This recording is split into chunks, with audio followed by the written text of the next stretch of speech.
So, people, hello. I know it has been a while since the last space. We left roughly at the second week of the Kharkov surprise, and we discussed that it would be probably to be seen how that offensive, which is more and more appearing to be, as I described it, crinky on steroids, would evolve. Even by the staunchest pro-Russian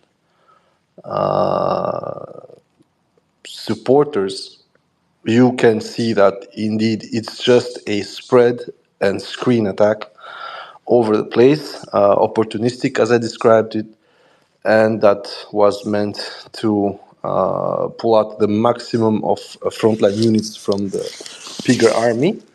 Pigger army which went full on it, scared probably by the level of distraction and advance of the Russians over the heights overlooking both Lipsy, Kharkov, and Stary Saltov. And as expected, they went full on it. So you have aviation strikes over there, you have HIMARS strikes, ATACMS, committal of quote unquote elite troops such as Lyut 36 Marines. Magyar was there. I think a total of 8 drone companies are there as well. You can understand what's going on. Now, the problem is why? Because by week 3 or 4, so basically by early June, you could see that the Russians wouldn't budge up front, and the explanation, of course, can be found in the resources allocated to this push, which betrayed its character, or Ukrainians will maintain that it has to do with the fact that, first of all, they were allowed to strike within Russian territory, which is actually bullshit, because if it was so simple, for instance, they would have recaptured Volchansk by now, but they haven't. We also see the very poor attempts by the Ukrainians to get some very small places. For instance, Staritsa is still half occupied by the Russians. Gliboke is still under Russian control, just under the heights. And Ukrainians are losing a lot of material around there and personnel. And most importantly, despite the noises about this brigade, that regiment, everything destroyed, the Ukrainians are not able to advance even within Volchansk, which, as I said 3-4 days ago, it's a military cardinal sin on part of both sides, but especially the Russians, because it's located in the deepest bottom of that shallow valley, which means that both sides can watch what's going on. But in this case, given that the commanding heights are in front of the Russians, staying in Volchansk is a problem with regards to the end game of the Volchansk battle itself. So basically, as I said a couple of weeks ago, the battle of Volchansk need a end game, which is expand or push forward. If none of those are an option, because of many factors, resources, plan, sequential within the Russian effectiveness, which means that you are in Volchansk to pull as much troops as you want, because you want also other parts of the front to be with a low readiness and capability. We're seeing this in New York, Toresk. The advancement over the Chiretino axis, Karlivka Reservoir, is almost taken on both sides. So in that aspect, Russians are going to stay there with a purpose. It's hilariously quite the contrary with Krinky, which served for the Ukrainians no purpose tactically, because it went on after the counter. And the Russians never allocated to the area the overwhelming force that they would need to pull from other fronts to allow the Ukrainians to advance. And this underscores the huge gap in capabilities, manpower, ammunition, assets between Russia and Ukraine. So everybody was talking to you about, oh, Ukrainians are firing 20, I'm really aiming at Slatkov here. Ukrainians are firing 20 rounds while we are firing 3. That's bollocks. And the best case is extremely localized, which would be completely par for course if it's in areas like, let's say, Toresk, let's say, Volchansk, let's say Lipsy, and all these parts. In general, the Ukrainians and Russians have scaled back their artillery activity, in the sense that they now, both sides have different approaches to sparing assets and sparing ammunition. I will talk about this a bit later because I need to explain this swap. I already explained that in March already to some tube retard who was talking about UMPKs, but we'll come to that later. So, first of all, what's going on the front? We have a stalemate up north. We have now a new quote-unquote shallow front in Sumy, as laid out by Deep State. Thanks for that to Trap Ion, who pointed out that it had been solidified on the Deep State map. We have pushes from northern Donetsk through the Serebrenka forest by the Ukrainians. To the Luhansk front, a rollback, a modest rollback around the Terny-Yampolivka area, mostly due to the fact that the Russians stopped the advance there, given that it was too easy for the Ukrainians to attack them while just rolling through the sides. And then slowly, the Ukrainians just started to reoccupy the trenches with the approach to Terny and Yampolivka. Terny is very important to this matter, and at some point the Russians would have to solve this situation the way they solved the Avdiivka area, which was extremely complicated. We have some advances, of course, in the Ocheretino front. We have a double attempt by the Russians to completely break through the Zalizne-Toretsk area. We have seen them there in Druzhba. We have seen them there beyond Sumy. They are almost in New York, which is a huge development. They have pushed through Ocheretino. They are at 5.8 kilometers from the highway exchanger there. Karlivka, as I said, is almost wrapped. Krasnogorivka is going down very, very hard, and the Ukrainians have a huge fucking problem to both stop the Russians but also understand what they need to do with the Krasnogorivka area. I already made a small thread about that. I said that a lot of people are still thinking about yesterday's news about the highway of life between Pokrovsk and Konstantinovka. That's already done, people. And I'm going to explain why it's done, in my opinion, of course. Mostly because that highway is in defilade from every Russian position that's advancing east to west. So if you don't cut it at the exchanger in Berezivka, you can attack the whole highway on the length of about 9 kilometers laterally and basically interdict it despite not having a physical occupation of the area. I personally would like the highway to be physically occupied because it would force the Ukrainians to try and free it. Physically, of course, so counteroffensive. Counteroffensive means committal of troops and assets, which means Russian FPVs, Lancets, artillery, UMPKs, which means a expense of Ukrainian troops and assets for something that should have never happened when you see how the map is laid out. So that's why I call the Sisyphus paradigm, which means that whatever the Russians do at extreme cost, the Ukrainians need to get back, and of course at extreme cost as well. And then we have the Ugledar situation, which has been a thorn in the Russian flank for now over 2 years, of course. And that part, there's an advancement from Solotke.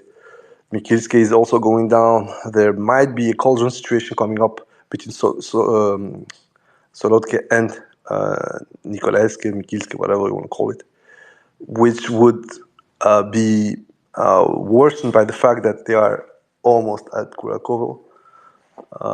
And they're taking Konstantinovka, not the Konstantinovka up north, but the one in central / southern Donetsk Oblast. This means that generally the front is looking extremely fragile for Ukrainians. I am still very much pissed about the situation in the Serebryanka forest because Ukrainians having most of that forest with the possibility to break out means that they can hide shit in there. And we could have a rerun of the Izium situation when the Sherwood force there allowed the Ukrainians to hide a lot of infantry and some light vehicles, which contributed to breakthrough from Balaklia to Izium. Of course, the difference is now that in order to get there, you need a completely different breach, which the Ukrainians cannot do simply by the Serebryanka forest. And of course, given that's the Luhansk Oblast, the only thing they can do is the cut upstairs. So from Makivka up north, and then they're going to still be locked to the current fortified lines that the Russians have. Pushing through towards Lugansk would be suicidal for the Ukrainian army as they stand right now, because once again, and this is what is going to be looked at, regarded a bit later in the space, you need to deal with Russian aviation, UMPKs, and of course also FPVs. The reverse situation, we have that with the Russians in Sinkovka. The Russians have the forest, they can have a breakthrough. Every time they have a breakthrough, they advance, then they get demolished, then they have to go back.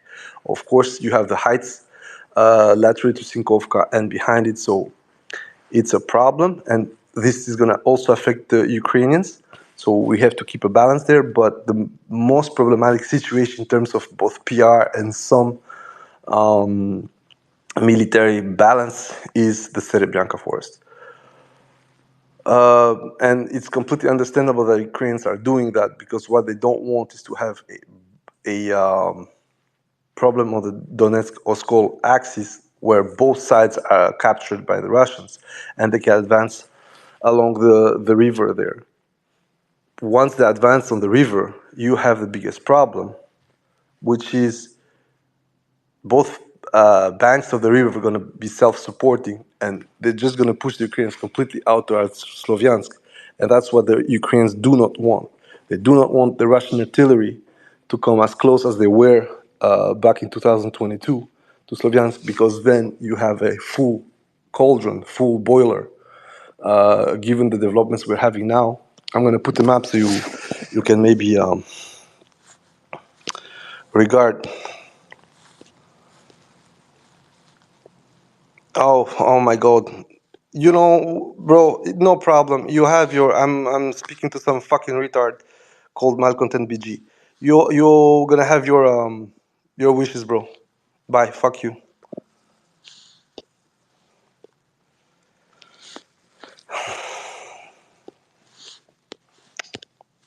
Fine. Perfect. So guys, I blocked him. He can like now complain about the bullshit and about the Abrams. We went from 11, 12 to about 15 now. But anyway, this doesn't really fucking matter. So the biggest situation that we have, as I said, is the following.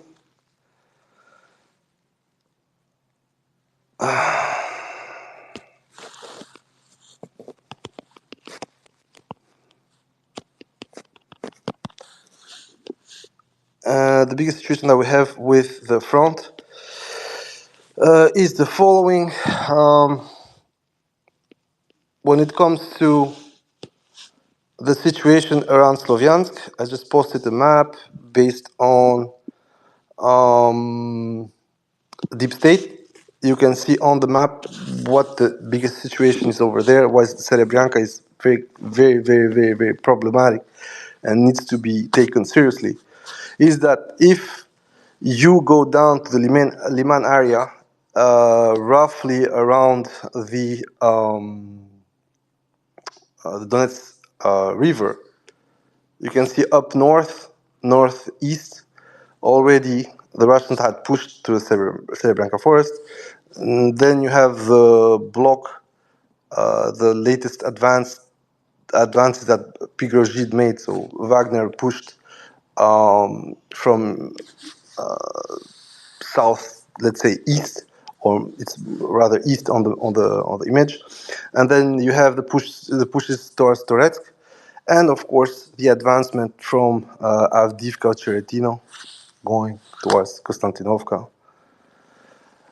And as you can see, if the Russians completely gain a foothold towards the Donetsk bank up north, then you have a perfect block around Konstantinovka, Drushkovka, and then Slovyansk Kramatorsk are into a half cauldron, would say.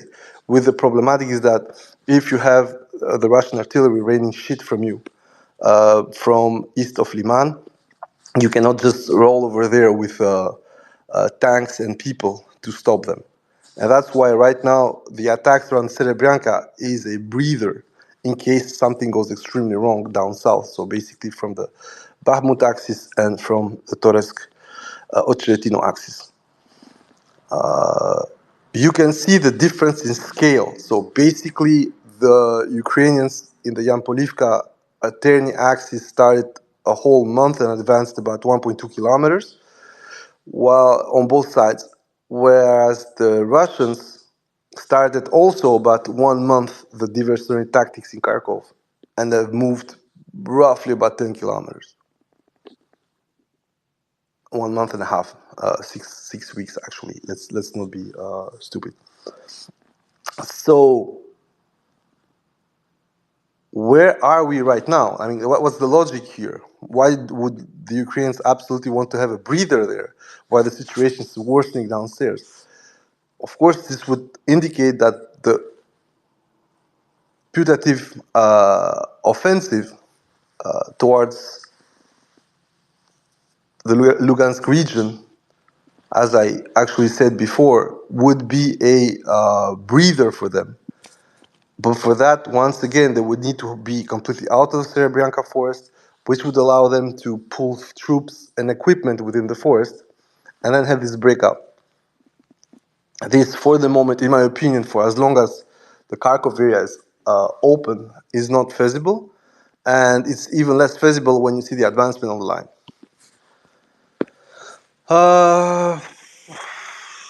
My biggest problem, honestly, with this is that I do not trust the forces on the Lugansk area to do anything good, given how much they retreated within the last 2 months. It's nothing, and it's just grinding, while on the other side, the Russians really made leaps and bounds everywhere else.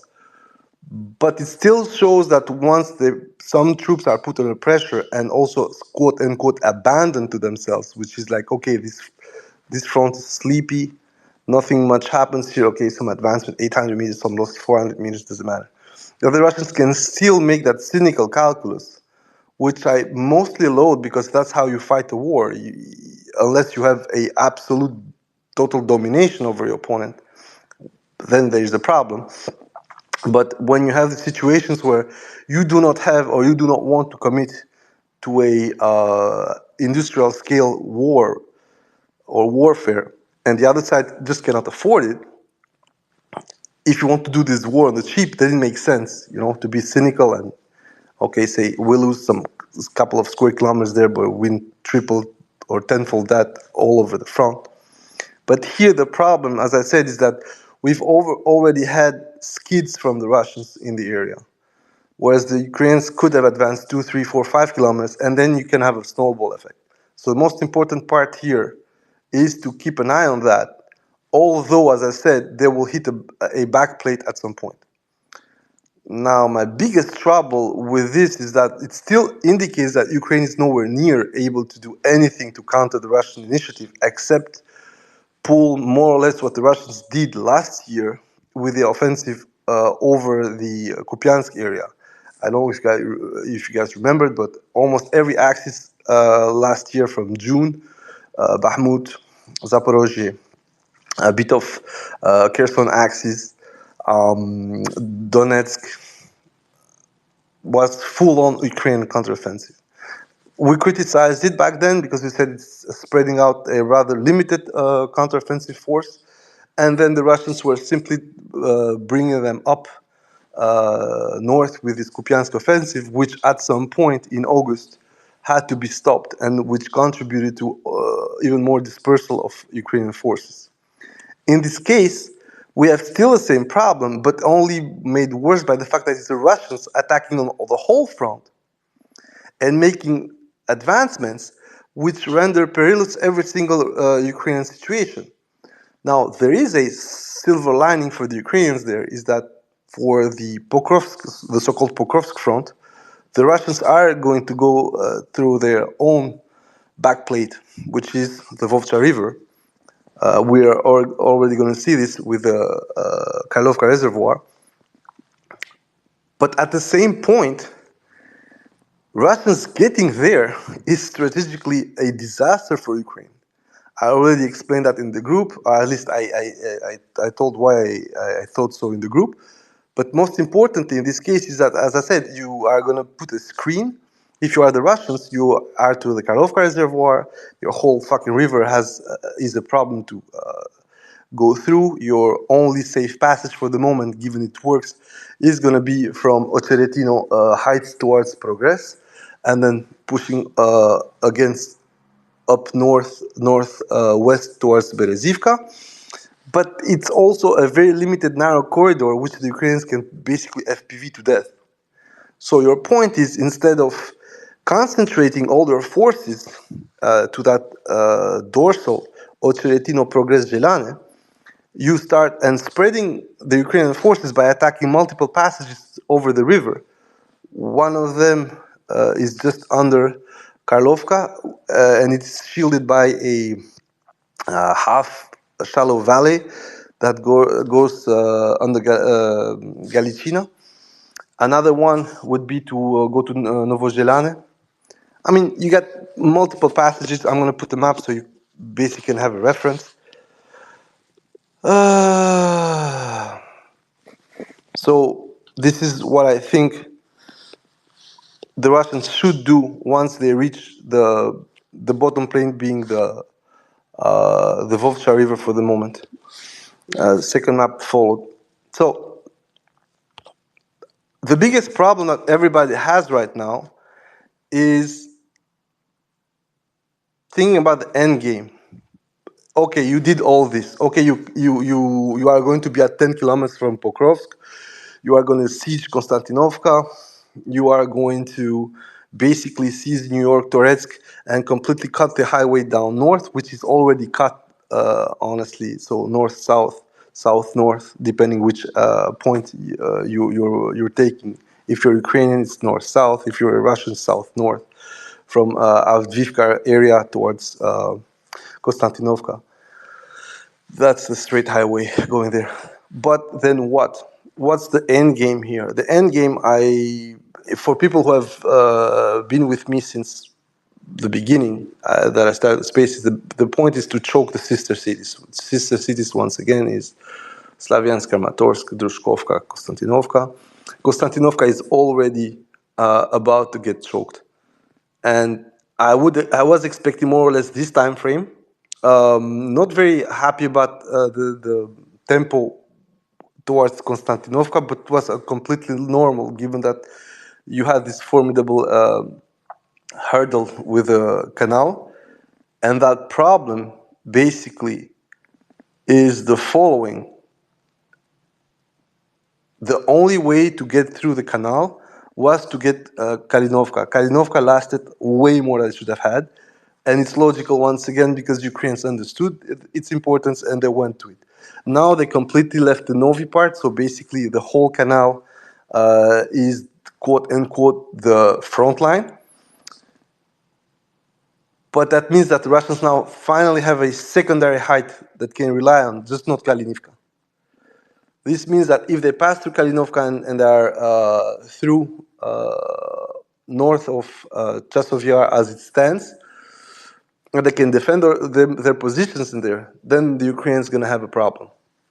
One Ukrainian commentator literally said, we could have avoided this defeat at the Novi micro district. I said already, this is bollocks. Every time the Ukrainians lose something, they say, "Oh, we could have done something about that. We could have avoided it." But you remember, guys, Popasna, Rubizhnoye, Avdiivka, Bahmut, Soledar, all these places when they try to defend themselves within city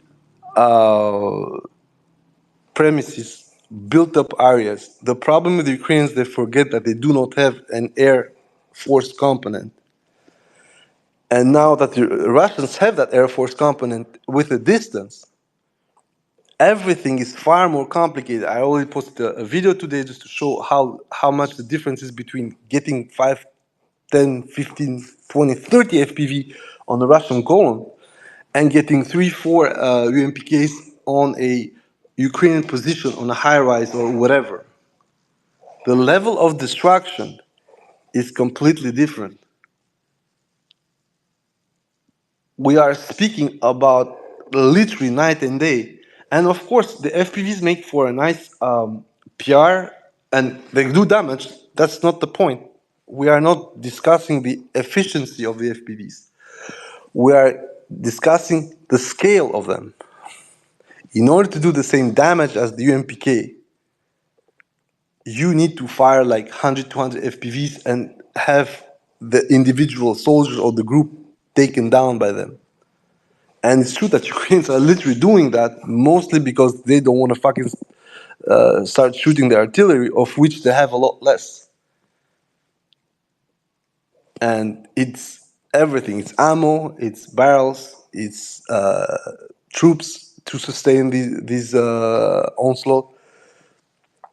So that's where we're going right now. We're going towards Ukrainians being besieged, starting to get besieged in this plateau of cities, which are the crown jewel of the Donbass. It's mostly up north.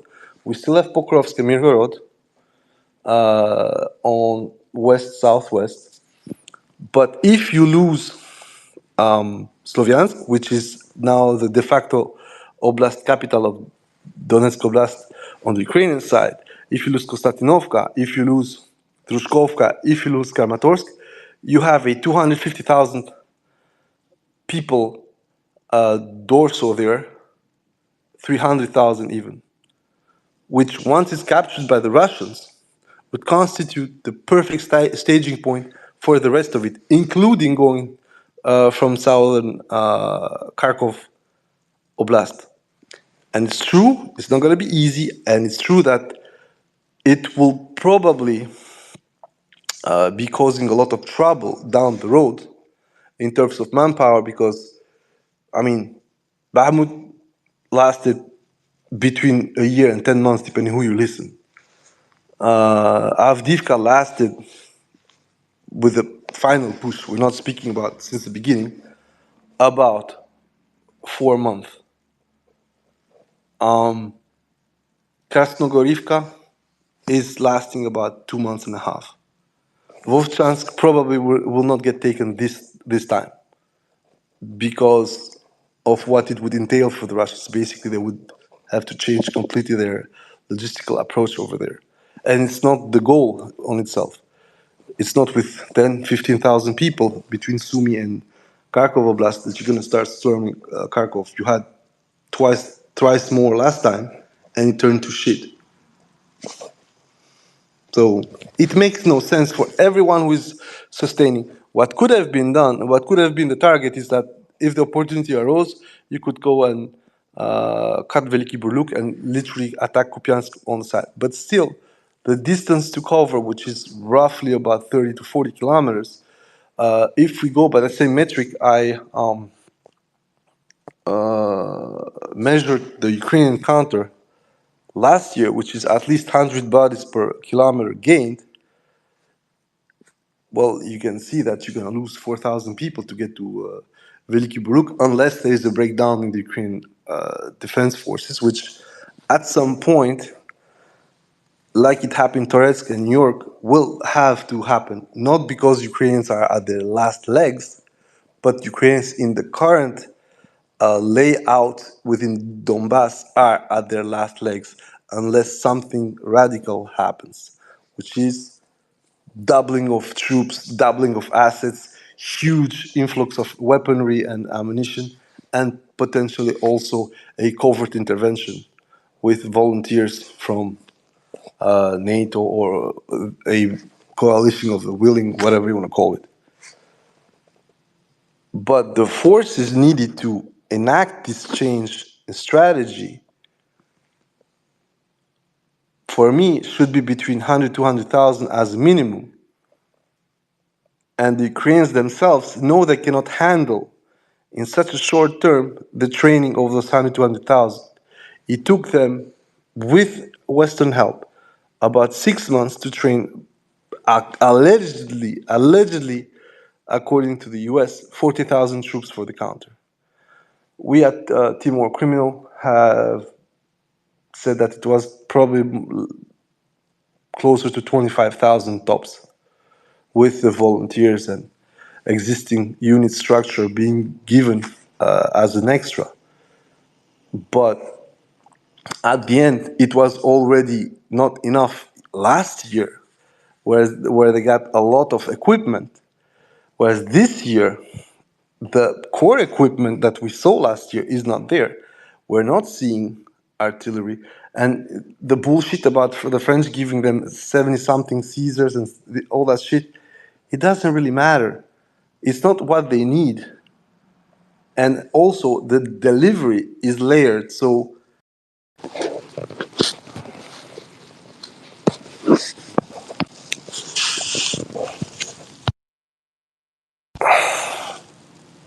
guys, can you hear me?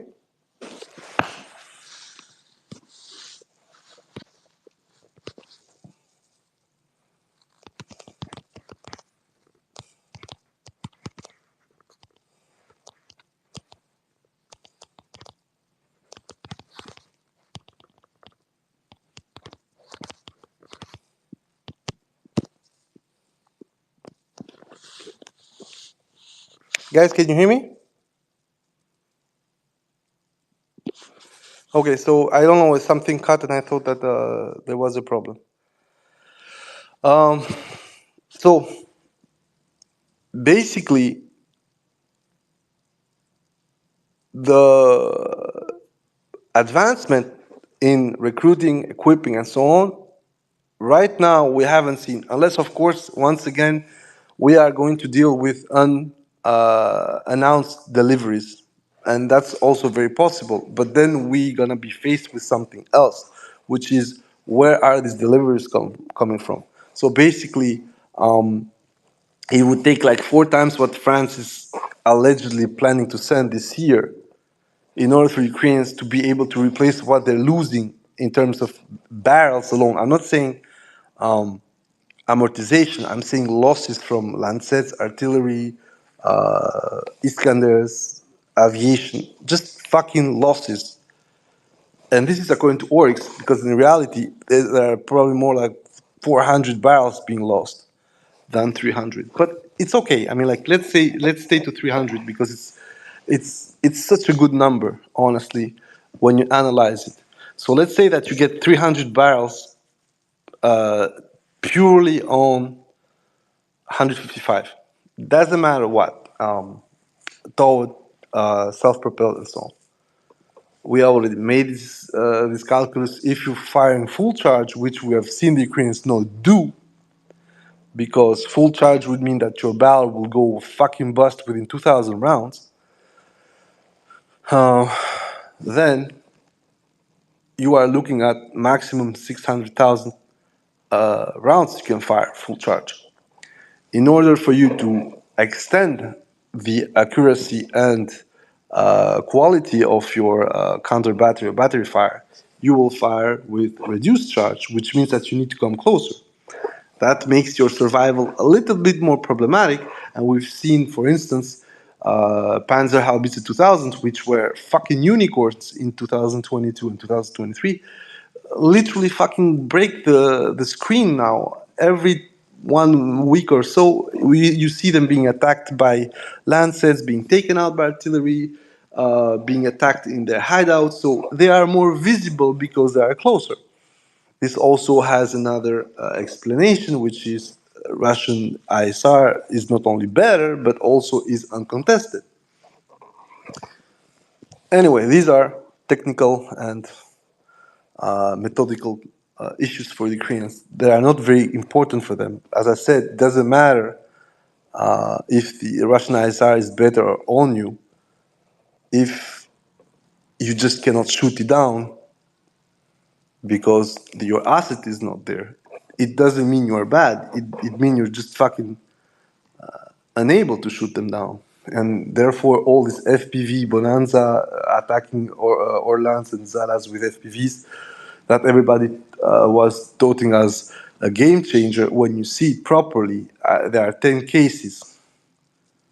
Meanwhile, I already explained, if you check the shutdown Lelekas, you have maybe 20, 30 cases.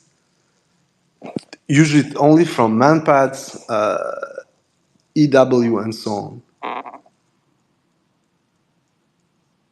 And of course, we have the most recent strikes in Poltava, Mirgorod, where Orlan was literally dying, but being there 150 kilometers behind the line, just to see the Russians take out a couple of flying trash from the Ukrainian side. So once again, what the image we're seeing right now, if we don't want to be completely brainless, is that despite the great difficulties on the tactical level to advance for the Russians, the strategic problems Ukraine has are far bigger, and they cannot be solved in the short term. Unless, of course, as I said, there's a drastic change. And this drastic change, well, we're going to say it as it is. It's threefold. Meat waves, and we already have a kind of attempt to mobilize prisoners and grab everybody they can. With the Ukrainians even having an app about people who have updated the military commissar status. There are, I think, at 2.6 million of people who have responded through the app. Of course, it doesn't mean they have 2.6 million people they can draw upon. I think that the total numbers should be around 4 to 5 million, with a maximum mobilizable pool of 3.2 million, but which of course cannot be fully mobilized because then your economy goes to fucking shit. And the greatest advantage right now is to have the Ukrainian economy still be functional, because it deprives the army from manpower.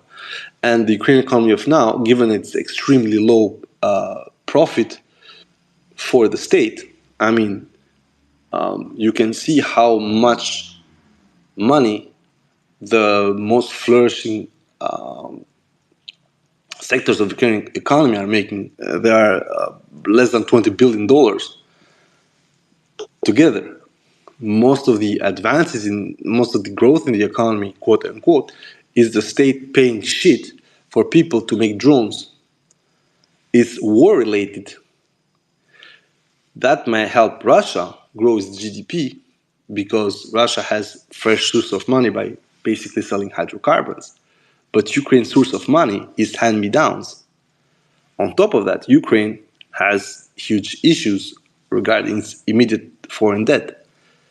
And there is a double mechanism that Ukrainians laid out 2 years ago, because probably they thought the war wouldn't last 2 years, which is that they have outstanding bonds, but they have also a GDP-linked liquidity issue. The bonds are between 16 and 18 billion, and the GDP-related payouts are 2.2 to 2.9 billion dollars. So when you are thinking it through, the problem that Ukrainians have is they need money and they need resources. Whereas Russia, and I'm not saying the Russian situation is brilliant, quite the contrary. For once, I'm going to say it as it is.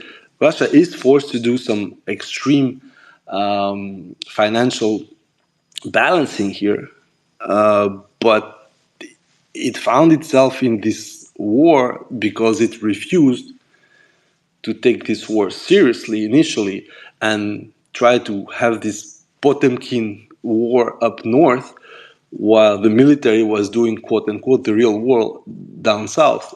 And in both cases, it was an unmitigated disaster trying to balance those two objectives, which led to then allegedly the military taking over the situation from the politicians, from apparently Monkey, and keeping both the south and requesting a pullout from the north, given that the layout was shitty.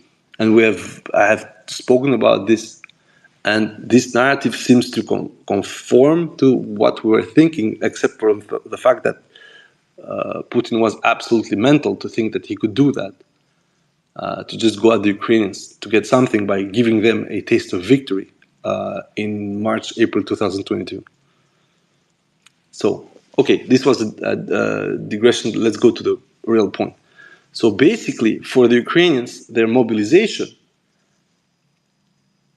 as it stands, first of all, will be of limited scope. Secondly, the logistical conundrum to mobilize within Ukraine is going to be an issue. As I said, everything needs to be brought in there. Ammunition for training, weapons, equipment, PPE, supplies. So Zelia started with 450, 500,000 for a demobilization, plus lost replacement, plus new units. Now we're speaking between 100 to 100,000 people because we will not make demob, but we need replacement and new units. At some point, he floated the idea we need to come with a proposal. We have a lot of losses. It should happen within a couple of months. Now he says to Bloomberg that actually we're in a way better position manpower-wise. We just need the weapons and the equipment. And I'm like, okay, but if the equipment process last year, which lasted about 6 months from the loss of Kherson to the latest additions to the counteroffensive force, and you barely managed to put together a force from NATO of roughly 20,000 people, now you need to go tenfolds that. How much time do you think it's going to take? The whole math doesn't make sense. But then Ukrainian pushers are saying, oh, but look at the Russian losses and look at the Ukrainian ones. The Ukrainians are saving their equipment. And I made the calculus, I think, yesterday, and I told you, okay, let's go either with Oryx, either with Andy the pedo. To me, it doesn't matter. They're both full of shit. But I think that with Oryx, you at least have a chance to explain that logic. Because with Andy the pedo, you're looking at roughly a loss of all causes of about 800 to 900 tanks for Ukraine. Those need to be replaced. Even if you just destroyed half of them, 400, the whole tank aid so far in 2 years has been roughly 800 something, and 28 or 830 tanks, of which about 100 something are completely obsolete. Leopard ones. We saw the results with the lone attack that happened. It was just taken out by a graze. So how are you going to deal with this? Where are you going to find the assets? Which country is now able to give you, roughly, if you go by the same token we had last time, so about, let's say, 250 tanks or 300 tanks. If you need 5 times more than 1,500 tanks, who is able to provide you with those. Even if it's not Soviet standard, then let's go back to 1,000 tanks from NATO standard, who is able to give you those 1,000 tanks. The whole European NATO got together to end up with an abomination of 200 something tanks, more than half of which were obsolete museum pieces, which literally the Danes need to go to the museum to find out how to remake pieces that were missing. Like, how? Now, what is also part of this argument about how Russia is going to lose its offensive power. So basically, Ukraine is going to overlast Russia, is that it completely ignores what the war looks like today. It's true that you see Russian equipment getting blown to pieces by whatever, FPVs, smart artillery rounds, ATGMs, and so on. But most of it is due to the fact that these assets are attacking. We go back to the Sisyphus paradigm. Then Ukrainians are going to attack. We know what happened because we saw that last year, exactly at this very same moment. We laughed about it. And the biggest problem, I'm going to repeat it, the biggest problem for the Ukrainians is that they haven't found a solution to the helicopter fleet of the Russian forces. Especially now that the Russians have also shown that they are able to use the Pizdelie 305 against vehicles. Not just vehicles, so basically not only lost line of sight. So that's a huge problem because unlike, for instance, FPVs, where you need a kind of location with antennas from the forces, which is unfortunately immobile, these guys can fly 400 kilometers, launch the shitty Pizdelie, guide them between 15 and 20 kilometers, and you don't have the possibility to fire at them manpads, to fire at them star streaks. Even Patriots are gonna be extremely problematic to hit them just because of the motherfucking curvature of the Earth. The helicopters would need to fly roughly at 150, 200 meters to be visible, a bit like what happened in Clincy in May 2023. So, or March, I'm not sure. But anyway, last year. So, what's the point? And we also see something else. They have promised that the first F-16 will come this month, and the role would be to basically hunt down Shahids and cruise missiles. And I'm like, wow.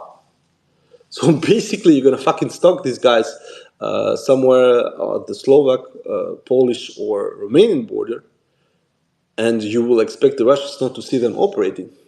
Seems fine to me. I mean, like it's a very good use of a overhyped game changer.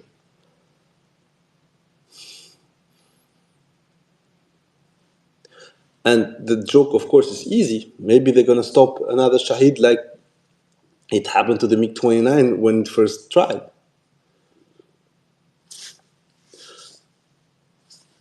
Now,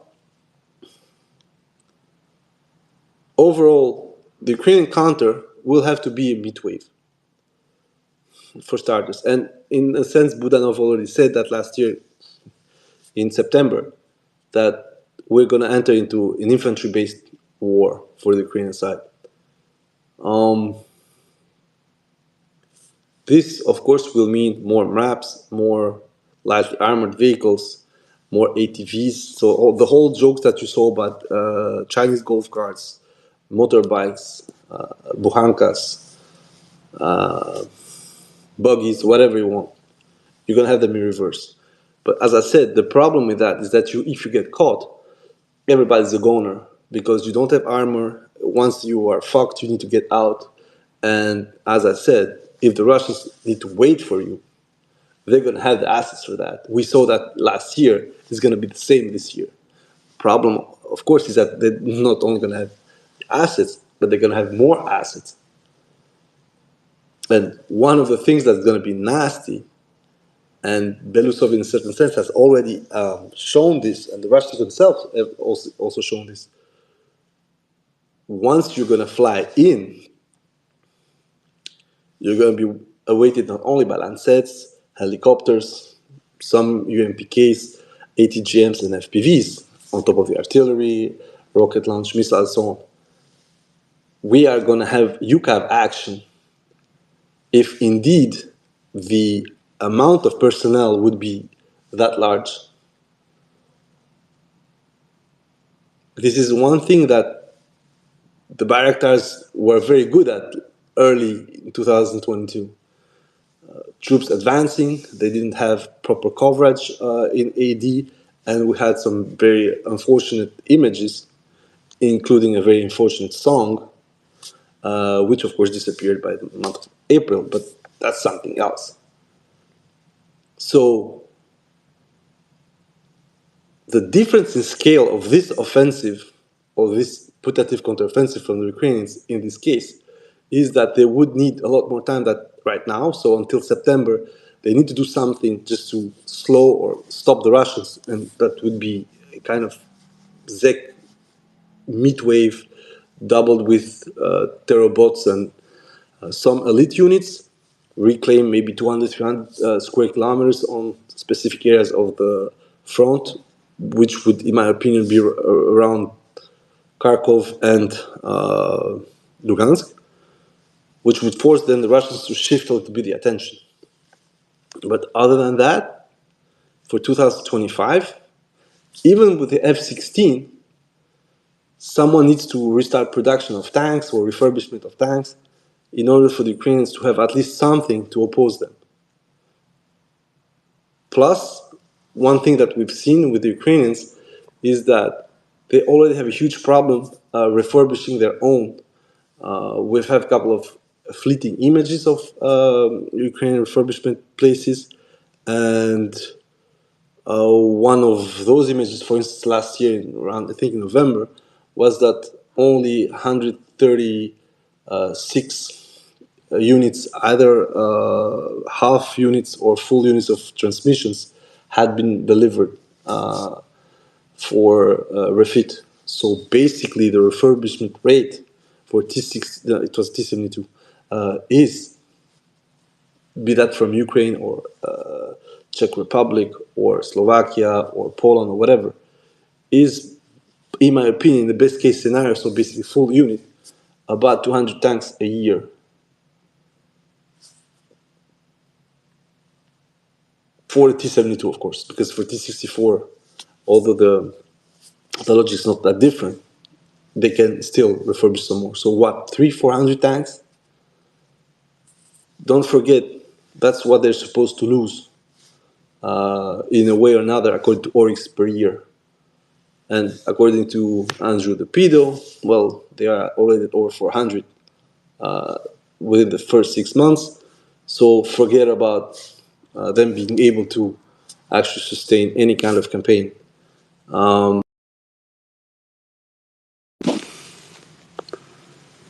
So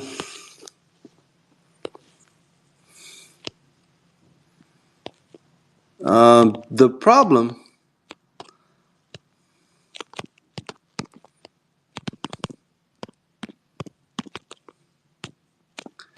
sorry guys, I had a message. So the problem for Ukrainians is not that much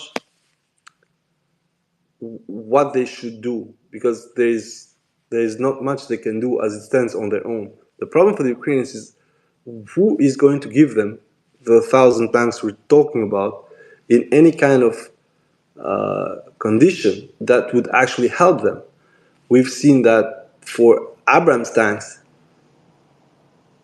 or Leopards or even Challenger, NATO tanks are not that advantageous compared to lighter Soviet legacy tanks.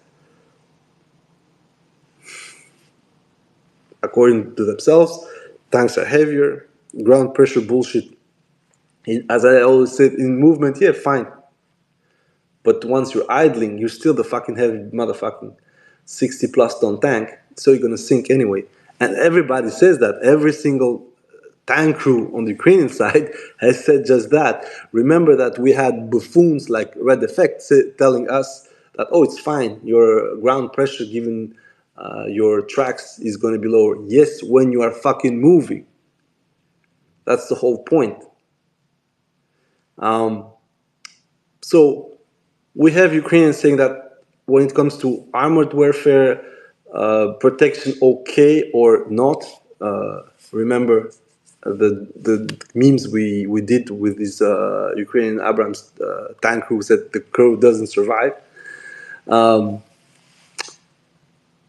The tactical logic also is pretty bad because, except for the Germans, none of the two other guys has a dedicated OF round, so basically a high explosive fragmentation round. And the Germans themselves had not given enough ammunition and had even not procured enough ammunition for this thing. And we had this story about that asshole crew that fired 17 sabot rounds to a house, and the house was still standing, and they were asking themselves what the fuck is going on, you know?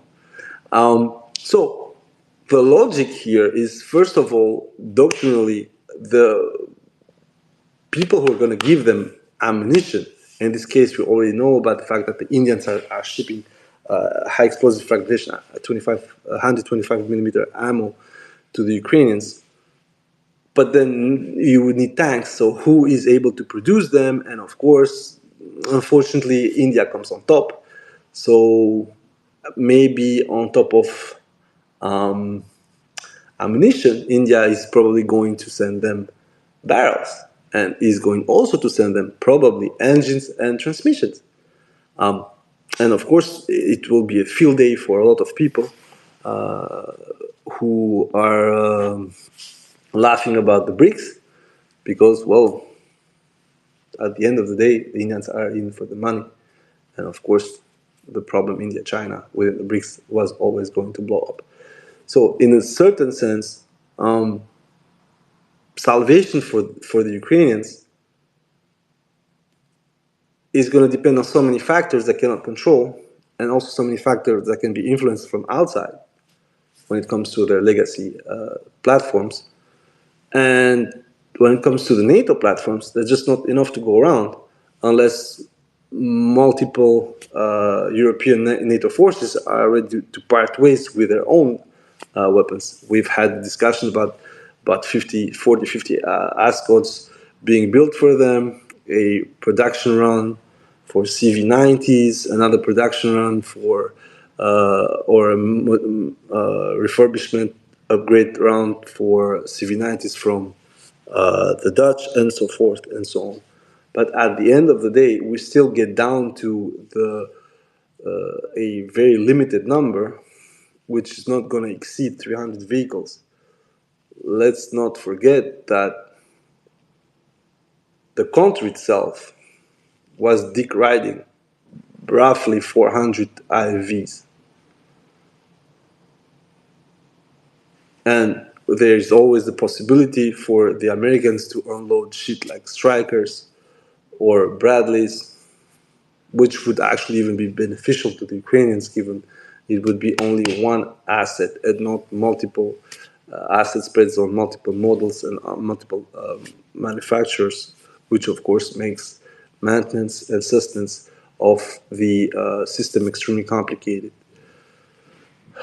We had the discussion already about how the Americans dropped about 400 vehicles on the Ukrainians without any sustainability program, and within 2 to 4 months, all kinds of shit started to happen, and people were basically ass mad about that. And at the end of the day, the piecemeal fielding of these assets, be that Strikers, be that Bradleys, be that Abrams, contributed to this system basically being shamed to fucking death. We all remind the Minesweeper video. Then the glorious fielding of the M1 Abrams from the 47th, and within the next day it was fucked.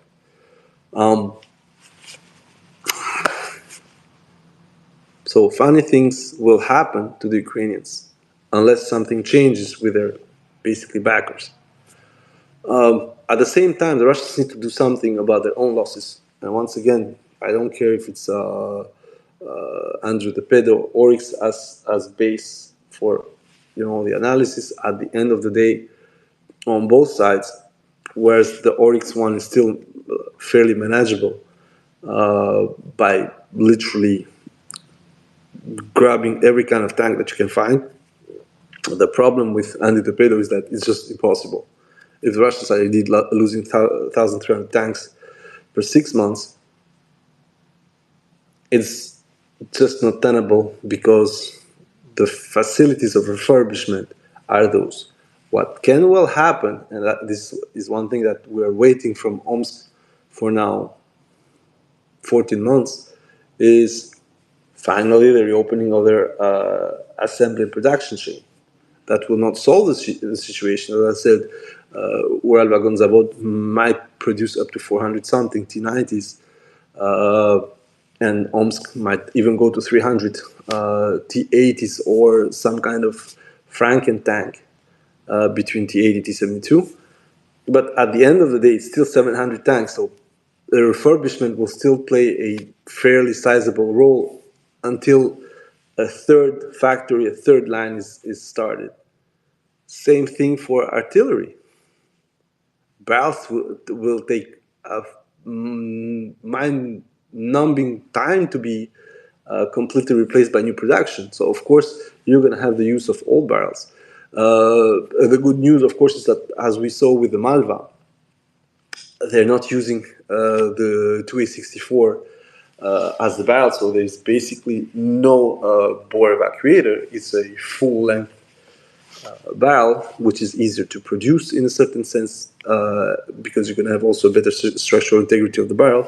And of course, the Malva itself being a non-encased gun, you don't need to evacuate fumes because the breech is in the open.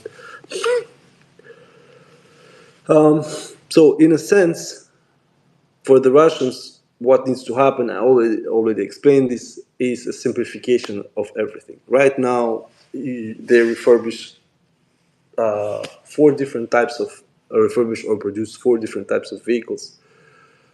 BMD, BTR, BMP-1 series, and BMP-3 series, BMP-1, BMP-2 being close related, not the same. But, I mean, you can always scavenge other systems, a bit like Ukrainians were doing with RKHM and shit like that. So, for the Russians, I would literally go the M113 way. The shittiest box possible. Lightly armored, just throw it in there and let it slide. At the end of the day, given the FPV threat, it doesn't really matter if it is angled, if it is quote-unquote well protected. If you want to keep that shit under 20 tons or under 25 tons, there is no panacea. You're going to get hit. And even heavier assets are absolutely not immune to that stuff because unlike ATGMs, the maneuverability of the warhead allows them to hit you at 90 degrees at every single moment if they have the time, if there is no electronic warfare. Unless you have this huge behemoth bubble tank with 300 millimeters on every side, which would be hilarious. Or indeed you go the Syrian way, where you put 3-4 layers of cages around you. You're still going to have a problem with the FPVs. And of course, the barn tanks, Tsar Mangal, were funny. But at the end of the day, the problem is obvious with that kind of technical prowess, quote unquote. Not that much your loss of awareness, because cameras are fucking 20 euros or something from Avito or China, whatever. But the biggest problem is that the design of your vehicle is that your sides are extremely thin compared to your front, and your rear is even thinner with regards to what you have there, which is your engine. And once your engine is bust, you lost your mobility. You become easy prey, and it doesn't matter how much electronic warfare you're going to use. We had that with a Mad Max tank who stopped like 20 or 19 FPVs, but at the end they got it anyway. The issue, as I said, is that now you are into this situation on both sides where there is no easy solution to offensive action except for mass and speed, and of course violence. So in this case, violence is putting enough explosive quantity to your target, putting to sleep, and then just occupying, mopping up. But there is no other way right now. There is no modern warfare. There is no art of war, because some fucking asshole with 3-4 MPVs would fucking spot you with your elaborate maneuver, your concealment through thick and thin, and will just fucking burn you 3 kilometers from your objective. And that's it. And those images, we saw them last year on the Ukrainian side, some of them also this year on the Ukrainian side, but we've seen them since October on the Russian side. And once again, a lot of people, yes, electronic warfare, APS, passive screens, whatever. And of course, putting them all together would work, but it would also require, and we saw that with the Russians, specific power generation. The Russians literally put a generator on top of the tank. But the biggest problem is that you will have to have an APU capable of delivering enough power to keep both your EV and your APS on. So a whole redesign of the tank is to be done. And of course, when it comes to FPVs, loitering ammunition, even ITGMs, the real problem is the control of a battle space. It doesn't matter if your tank is over-equipped. If the guy can have multiple choices to hit you, loitering ammunition, HIMARS, artillery, UCAV, FPVs, point is to narrow the band of assets the enemy can employ at you while you widen your band of protection. But if you cannot find the FPV, then let's call it like this, and put a UMPK into that, it doesn't matter how much FPVs you're going to eat before breaking down. We saw a T-90M being attacked 8-9 times before it was burned, while we saw an Abrams getting hit only once before it literally lost its ammunition storage, and basically the tank started to burn down. As I said, this doesn't mean that there haven't been T-90 or T-80 that didn't blow at once, because there are also structural problems with the T-series as well. But I'm saying that it doesn't matter how much you think your tank is going to perform until it's put to the test. And it's experience which will tell you what to do with it. And if you cannot do anything about it, we are seeing this with electronic warfare that soldiers need to carry, and shotguns and shit like that. Sometimes it works very well, sometimes it doesn't. You don't have a foolproof, a bulletproof defense against loitering ammunitions, be that FPVs, be that Lancets, be that I don't know what the fuck the name was for the Ukrainian ones, be that war mates, be that switchblades. Your biggest problem right now is that the enemy still has enough tactical assets in its pocket to make whatever attempt very, very, very problematic.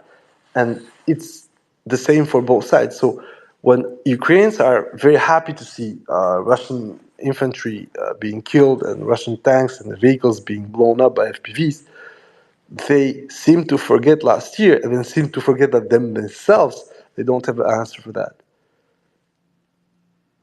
And once again, this is only FPVs. We are not discussing UMPKs, we are not discussing Krasnopols, we are not discussing helicopters, as I said. So the moment when the Ukrainians need to think a counterattack plan for 2025, the assets they would need for that counterattack not to be a dismal failure from the get-go, in my opinion, far outstrip what the West can provide to them unless they intervene themselves right away. And we can always war game a kind of Kharkov repeat up to Lugansk. I said I'm a bit worried about Serebryanka, but in a certain sense, you're still going to hit the backplate within 20 kilometers. And then you still will have to dig in the middle of a Russian zone, with the Russians having a lot more facility to bring equipment and supplies from their border right away, not even Lugansk. And you're going to have this defilade of the Russian border hitting you.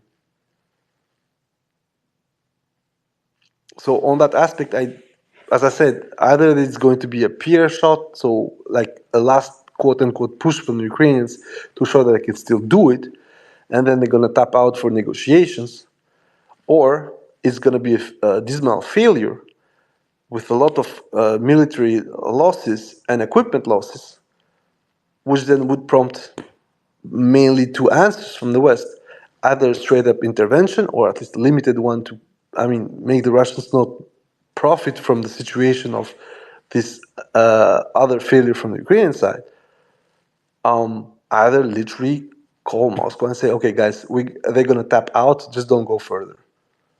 And in my opinion, both are linked, of course, but it would be very dumb from the Russians not to go further. It would be better, in a sense, to have this limited escalation from the Americans, which would then free the Russians to use certain assets against Ukraine for starters, but also against Western troops within Ukraine.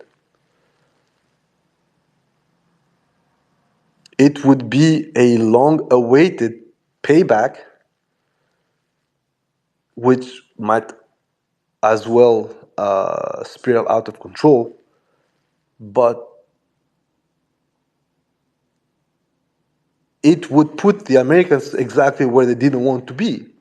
And of course, the Europeans as well. Scholz literally said, I think yesterday, that he would always guarantee that Germany wouldn't be a part of the conflict, but at the same time, they wouldn't sign a tap-out agreement from Ukraine. So there you got it. Ukraine is fucked. If they lose military, then they're going to get nuked, because at some point, someone from the West is going to intervene.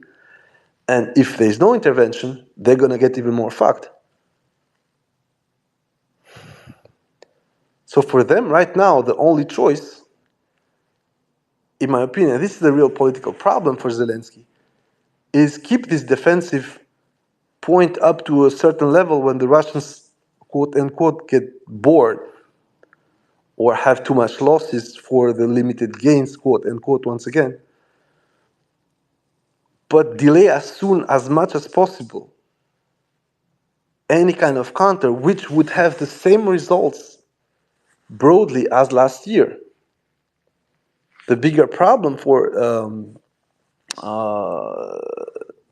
Zelejido is engaging into the same shit show as last year, getting blasted back to Poltava, having the Russians literally at the border of the Dnipropetrovsk Oblast, and then being forced to be bailed out by the West, which would basically mean a far problematic reaction from the Russians into Ukrainian territory. Who knows? Dams, bridges, maybe a tactical nuke. You don't know. This is the problem. It would get completely out of the fucking control. And therefore, I think Zelensky is not like delaying the counter because he wants more weapon or he needs more weapon. He's delaying it because he's not sure about what's going to happen. Last year, they claimed that the Western allies were late. This, of course, is not true because they themselves they posted images of the deliveries of equipment and so on. Their own troops said that they were more or less ready for April. What happened is that the Ukrainian high command wanted absolutely to keep Bakhmut because they knew that once Bakhmut was lost and the Russians would pour on its outskirts, they would be very close to attacking Konstantinovka.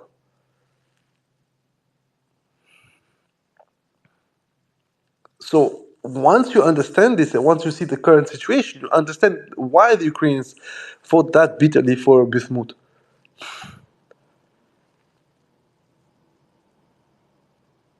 And why they tried also to get it back. And of course, this handicapped part of the counter, but in a certain sense, the counter was already fucked up given the low level orbit. So we are to this point where, in order for the counter to be successful at some point, Ukrainians would need at least a whole year just to double up on the troops, and a whole year for the Westerners to find somehow the equipment to send them. And of course, as I said, the equipment used logically for the counter last year was about 2,000 pieces set aside for it, among which about 230 to 320 tanks. If you want to double that, that would be about 600 tanks. Let's say that Ukraine still has those 600 tanks. They don't need extra tanks. But when it comes to APC IVs, they don't have them. They would need them.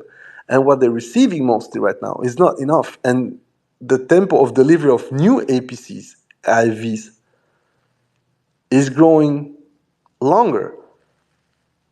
We are not hearing about Bradleys being delivered, and the latest drawdowns are not enough.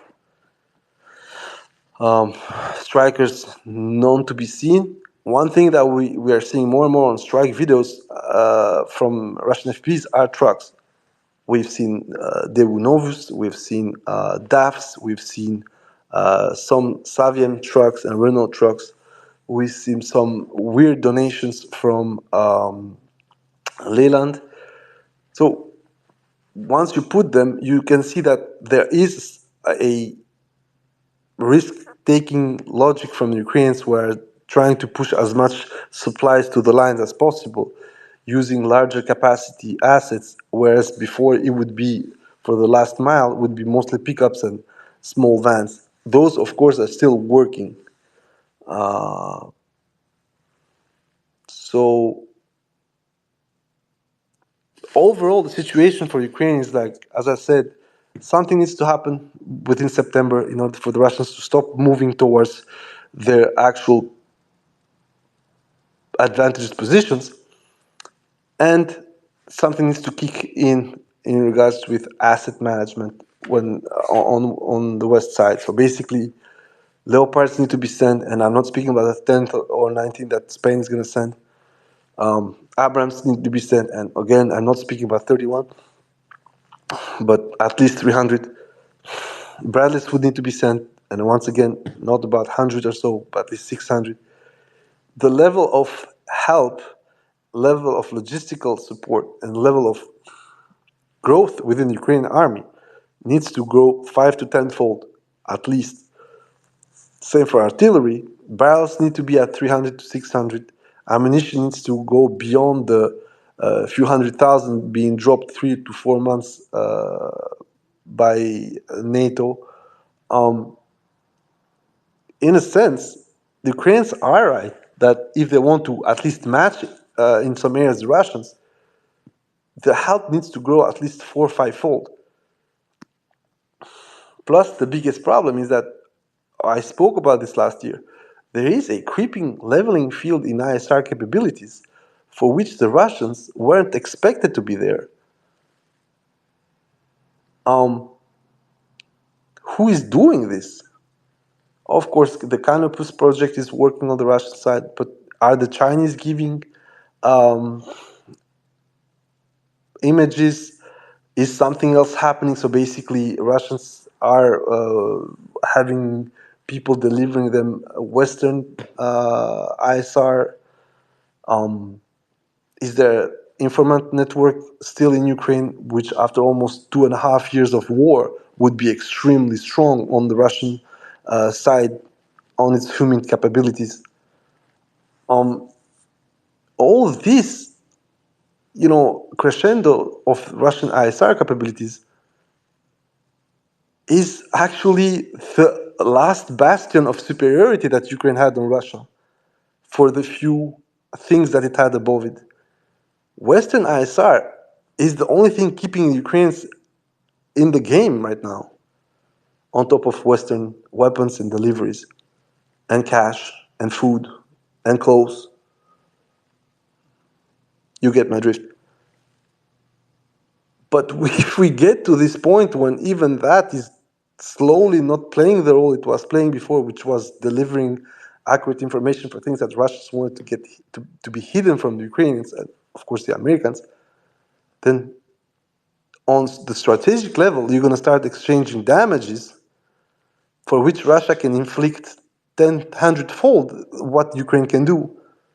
Because even if Atacam strikes Russian territory, that would mean about maximum 280 kilometers within Russia with a holdover 20 kilometers to be quote-unquote safe, which per se is an absolute disaster because a couple of those launch platforms were clapped pretty close from the Russian border.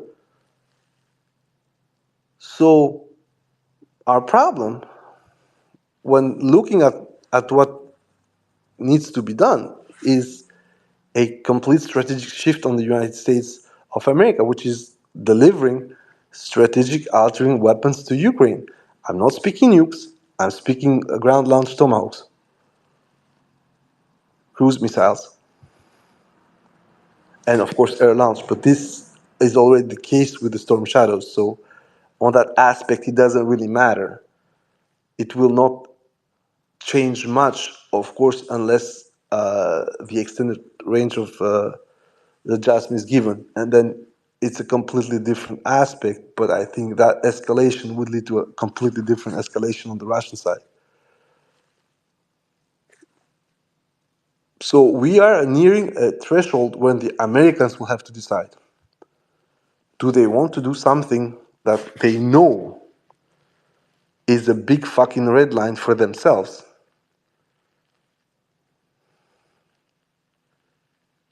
Because they're going to deliver a strategic altering weapon to the balance. It's not a game changer as you think. It's just going to incur more losses to the Russians, but a lot more losses to the Ukrainians. As I said, the problem with this is for every beat down the Russians are going to receive, the Ukrainians are going to pay tenfold. And I beg you to see how it went from 777 HIMARS, Storm Shadow, F-16, possibly TLAM, ground launched TLAM, which also would show that the Americans lied about their program when the Russians pointed it out. But okay, whatever, Americans lied. That's why they love Ukrainians. They're both pieces of the same pot. Every time a game changer has reached Ukraine, every time the Ukrainian situation has worsened. And I'm going to really say it out loud. If Ukrainians are to receive those clams, Russia will indulge in open war fucking crimes.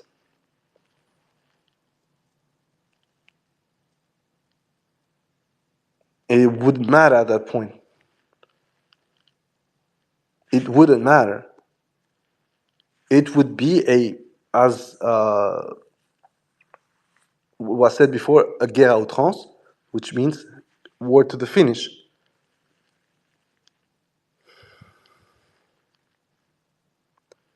And it's not going to be fucking strikes at Yuzhmash, it's going to be strikes at fucking hospitals. And it wouldn't fucking matter at that point because, as I said, it wouldn't be a war between Ukraine and Russia anymore. Nobody gave Afghanistan clubs or calibers. Nobody gave Iraq Iskanders.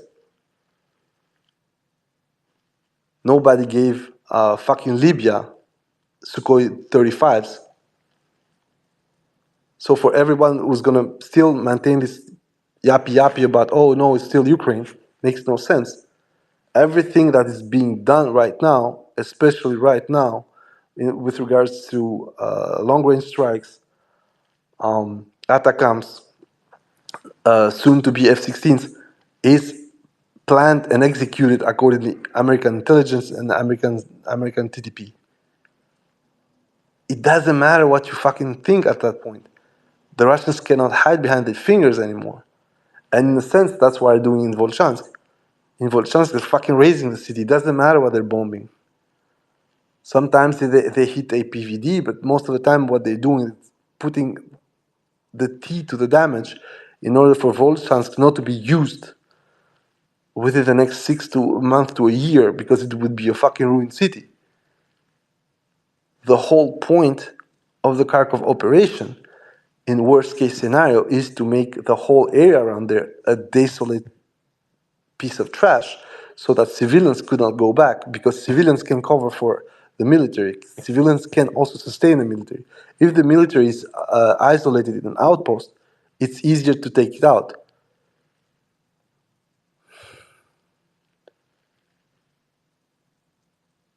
So the logic itself of where the war is going right now is absolutely trash.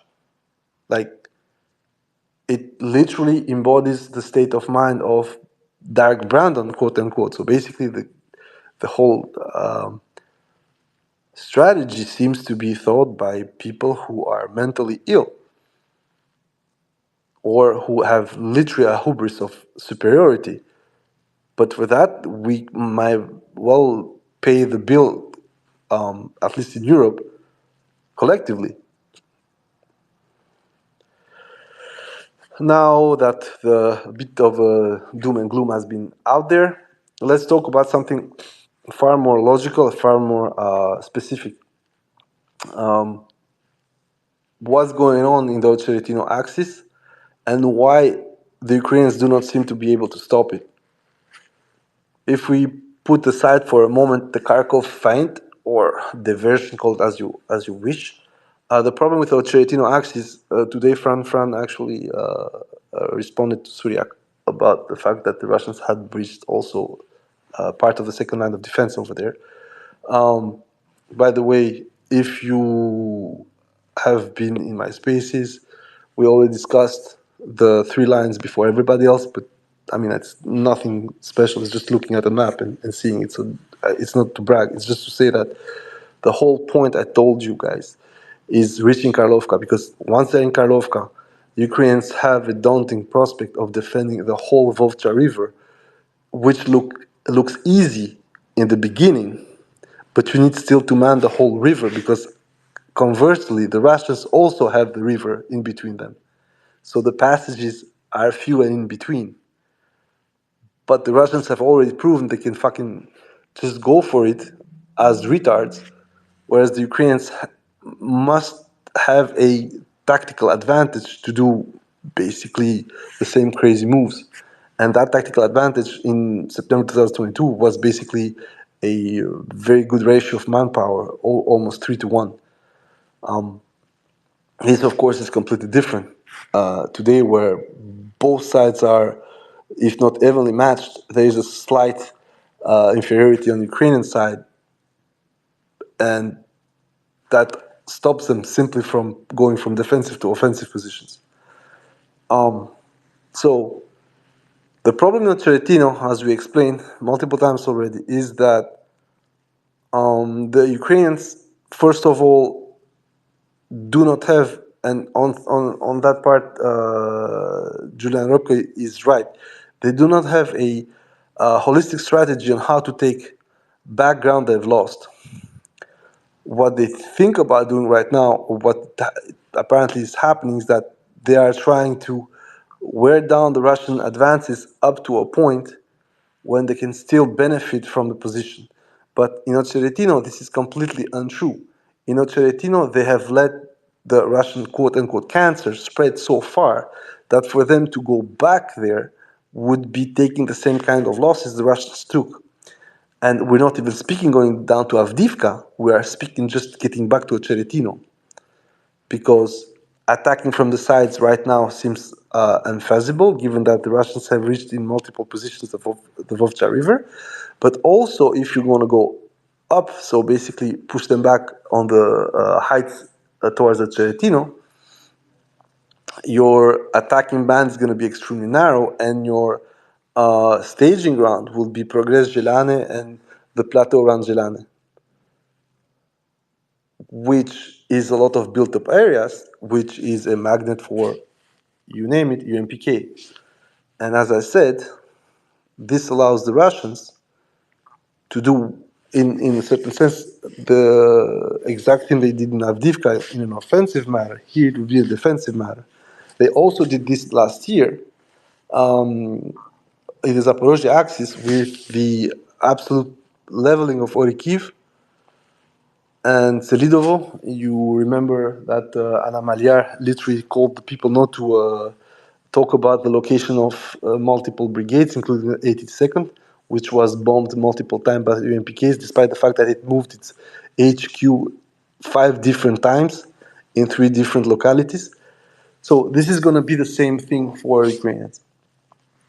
I had the opinion that the Ukrainian lines would stop the Russians around Progress, which means that the advance toward Progress would be a lot slower than it is right now. But with the loss of Voskhod, the advance between Voskhod and Progress from the Russian side, it seems to me that whatever the plan was, it flew out of the window. This might be a direct result of Kharkov, but I do not believe it. I really think that the forces around Ocheretino were so badly depleted by the fight in Avdiivka and the back and forth between Avdiivka and Semenovka, that for every single FPV Bradley Abrams video, you have at least 1 or 2 events inflicted by the Russians to the Ukrainians, which is or is not on tape, but that completely wore them down. The most important aspect of this is literally Voskhod and Sokol, where some fucking retard, our friend Malcontent, compared them with Stepove and Berdishi. Whereas for Sokol, the battle lasted 1 week and the Ukrainians lost 1 Abrams and 3 Bradleys against maybe 6, 7 Russian vehicles. So the forces presence in there and the exchange ratio went completely bogus mental over there. And of course, the Russians are still going to lose more because they have more. That's also one of the part. But the fact that they advanced so fast, they took positions over the whole line towards the Volga River, and then also the advancement towards Progress, means that, unlike what I thought, and probably what the Ukrainians had planned, the defensive line in Progress is not going to work. It might well be, Progress might well fall within 2 weeks, or might not. Doesn't really matter by now. The problem is Progress is at 3 kilometers from the southern advance and at least 2.5 from the Ocheretino axis, which means that 1 or 2 other pushes from the Russians, and you might well have the exact situation I warned against if you're Ukrainian in October, is that once the whole heights there are taken, you're fucked. Because then the Russians are going to pour down to Zelane, the whole plateau, and it can take 2 months, 3 months. I don't give a fuck, honestly, with the timetable. Once the Zelane plateau is lost, with the whole build-up areas around there, basically Ukraine has its whole rear line behind the Karlovka reservoir gone. And then you're going to have a real Popasna flower after the Cheretino flower. And it's literally game over for Ugledar, it's game over for the highway towards Konstantinovka, it's game over for Pokrovsk. It's very, very fucking simple. It's literally game over for Pokrovsk. And this thing, I'm gonna lay it out for you guys by using the deep state map, because it's very, very, very interesting how badly, in my opinion, whoever was at the head, I'd say, of the defense lines of the Ukrainian army misunderstood the objectives of the Russian military. And I'm going to point the line to Pokrovsk between Progress and Zelane. It's 6.8 kilometers. I'm going to post it to you.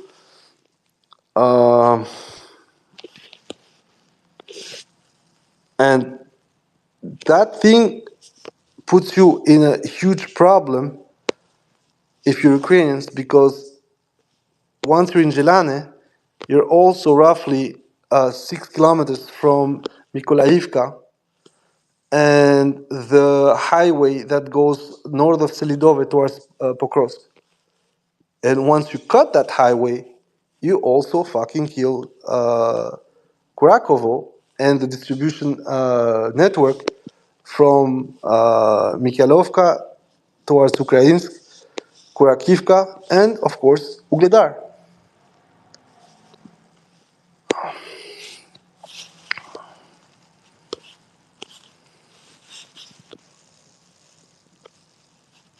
I am just putting it here. So second picture I'm going to send you guys so you can see what I'm aiming at. So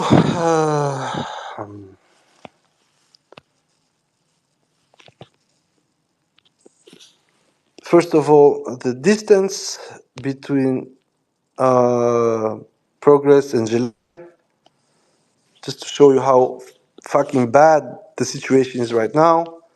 And then most importantly, now the real trouble for the Ukrainians, which is the road network from Progress Zelane, Kharkov towards Ugledar. I posted that again, and you can see that indeed it is rather long. It's 57 kilometers, but as you can see on the map, the Russians are a lot closer in multiple areas to that basically logistical route for the Ukrainians. And of course, you can see on the second picture I posted with regards to this, the advancement toward Berezivka, it's, as I said, about 6 kilometers, up to 6 kilometers, and you cut the highway between Konstantinovka and Pokrovsk. And the advancement from Krasnogorivka area, Marinka and so on towards Kharkovo, you would be at roughly also about 11 kilometers, which would once again cut the current network from Pokrovsk towards Kharkovo and Ugledar in multiple areas. It's still a long way to go. I completely agree with you. I never said it was going to be done tomorrow, although the 0532 that goes to Ugledar is probably going to be cut this month from Solodka. And of course, as I said, our biggest problem is that if the Russians are in Zelane, then you have the biggest problem ever, because as you can see, the whole area is built up. You got Zuravka, Orlivka, Sergeyevka, Veseloe, and Nikolaevka that goes towards the highway axis that I showed to you. You hit the jackpot in terms of logistical network, and basically all of the southern Donetsk Oblast is fucked. And taking the Russians out from that area, if, as I said, once again, they manage to completely hold it, given it's in the high ground, is game over for the Donetsk Oblast.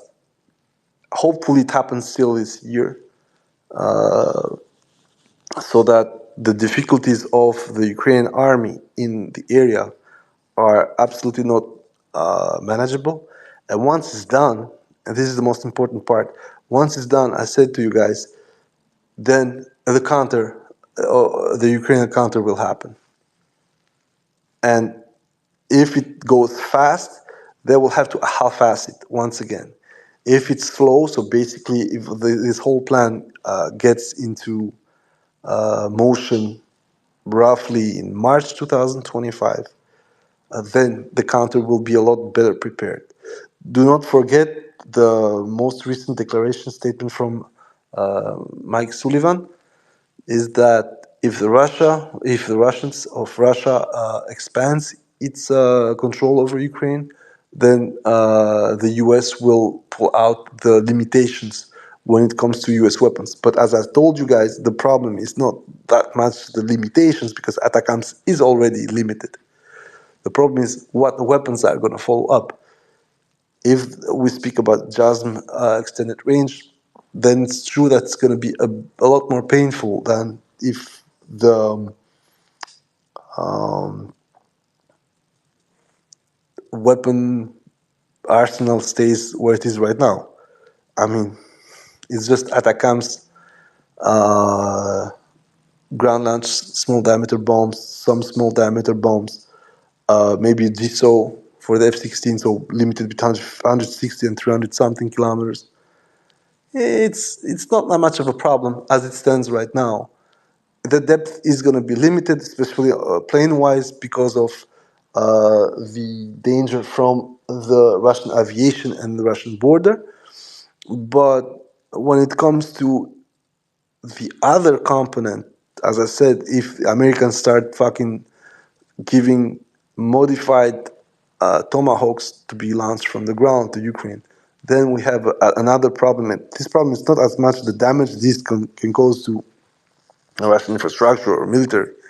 No, the danger is the reply from the Russian side, because Putin literally said, we are going to take action to counter what the Americans were doing based on the IMF, which is Intermediate Missile Forces.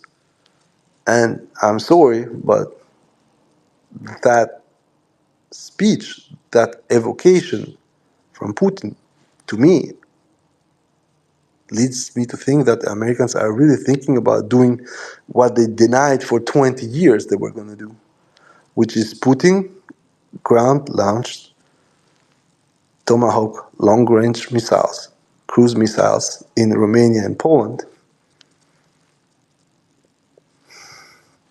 where it was only supposed to be a ABM, so basically Aegis Ashore system.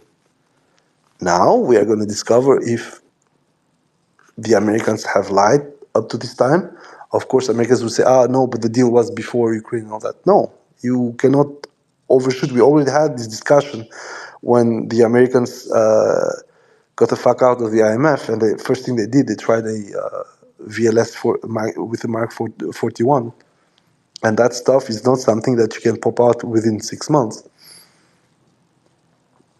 No matter how much the Americans try to flatter themselves about. So basically, this whole war is going towards proving Russia right on the strategic aspect that the Americans were preparing indeed to install weapons that they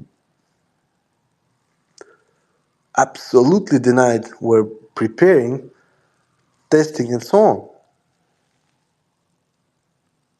So we get back to the point we were speaking to this, that strategically Russia was correct all along. Tactically, the actions were extremely bad, but again, constrained by the fact that Russia had lost a lot of its potential, given that it is soft power or hard power. And that it was also very worried about the Chinese growth, because at the end of the day, the Chinese have a border with Russia, not with the US. So this, in fact, is literally precipitating what Samuel Sharap said in 2022 on his rant piece about preparing for the world after this war. And one of the main points is that, like, the cooperation and rapprochement between Russia and China might be irreversible. Ironically enough, in both cases, that China takes over Russia, or that both parties have more than a marriage of reason, it's going to happen. And the most important part of it is that for China, the Russian market, once the war stops and a couple of sanctions go out, Russia is going to be a captive market. And you can tell whatever you fuck want, it's still a 150 million market plus the surrounding area of 6 countries, which is going to make it over 200 something million market.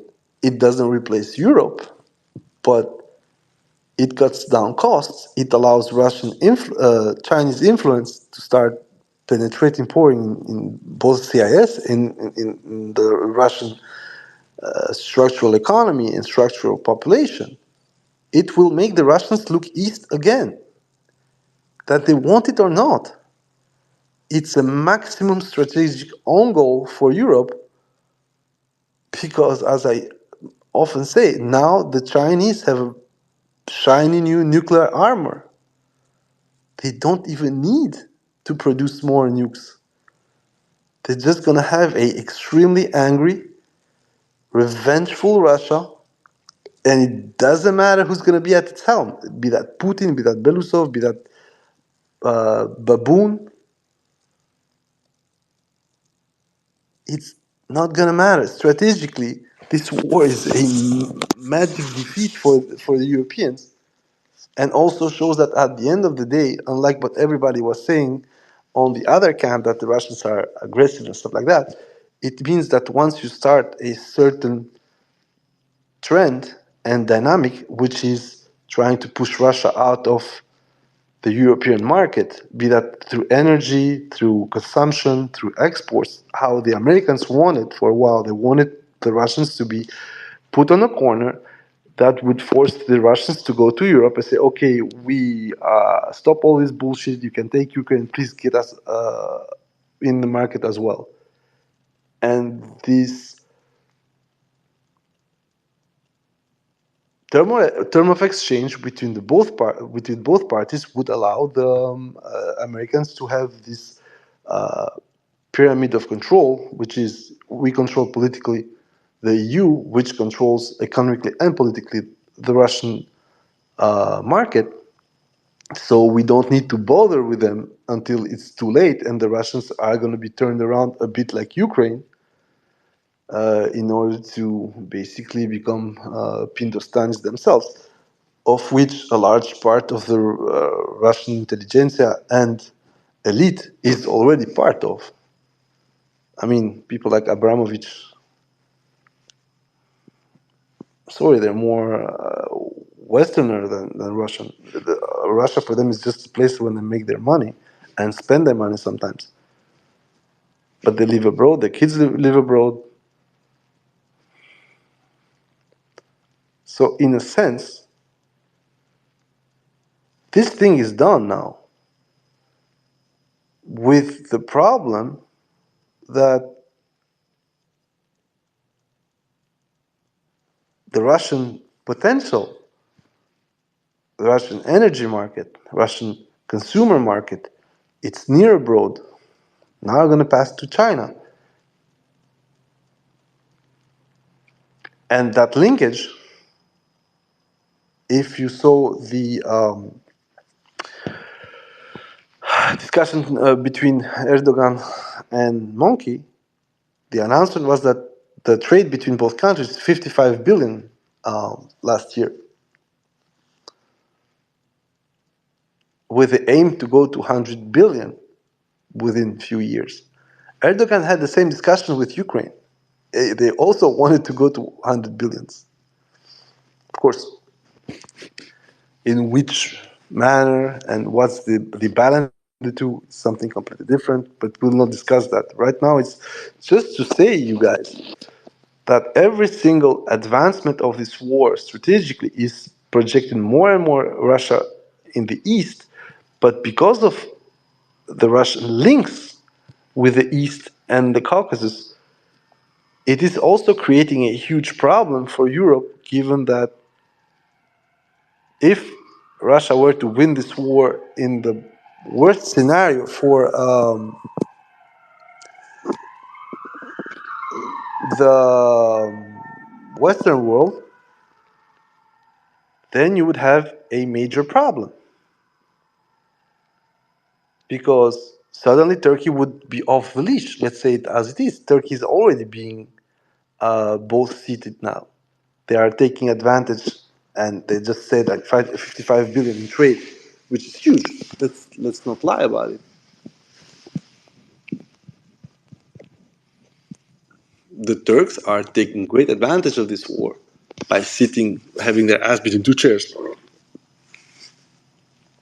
But first, you have the Turks that are benefiting from this war, the war that continues, because it literally limits the Russian options with regards to access to the European markets to few countries, which is Turkey, some countries in CIS, maybe Hungary, maybe Serbia, stuff like that. Therefore, on the strategic outlook, despite what everybody is saying right now, the bigger loser on top of Ukraine is the European Union, because they just gave out Russia as a quote-unquote captive or interactive market to China. Now the Chinese are going to have an outpost in Russia when it comes to a vitrine for their products.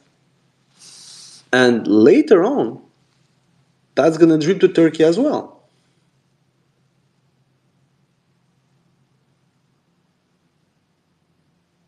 Because Turkey at some point will also look around. It's like I'm 50 years waiting for a European membership. Ukraine, which is literally a piece of shit, is being talked in as to get inside Europe within 5 to 10, 15 years. But Ukraine is a fucking ruin. Ukraine is also a strategic motherfucking problem. Because whatever happens, a good chunk of it, 20, 25, 30% is going to still be quote unquote occupied by Russia. How do you think the Turkish feel right now, being on the pulpit for so long, and suddenly you have Nigeria on the Dnieper going past them, while also being a black hole for finance, a black hole for almost everything, including people.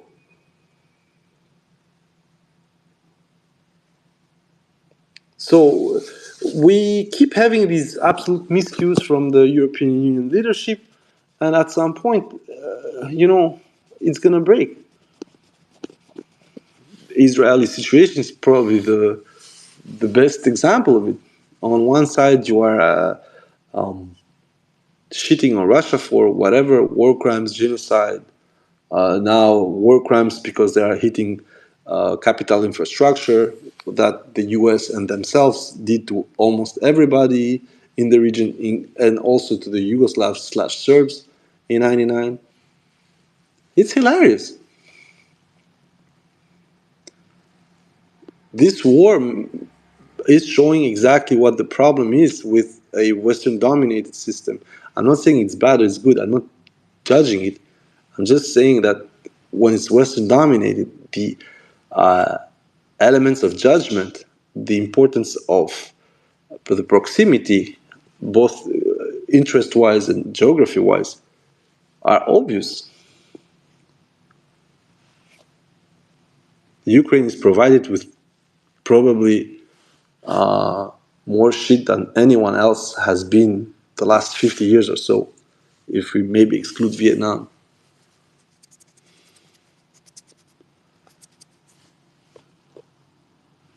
And yet, that's not a problem.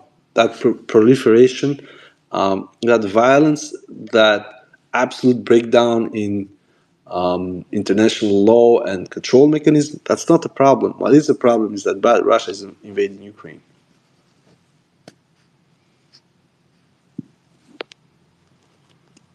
20 years ago, it wasn't a problem to invade Iraq. It wasn't a problem to invade Afghanistan because, Americans were sad that some birdie sent 17 guys to strike down two ugly buildings in New York City.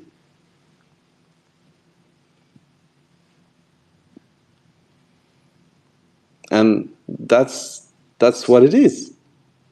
We are going down a absolute mental situation, and generally speaking, the way the Ukraine war is going on is actually a good example of how badly everything has been planned, but by everyone. I'm not saying that Russia suddenly are super good masters of everything.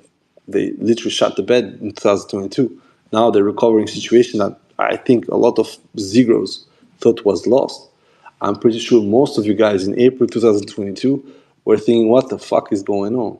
And in September 2022, October, November 2022, you were shitting bricks.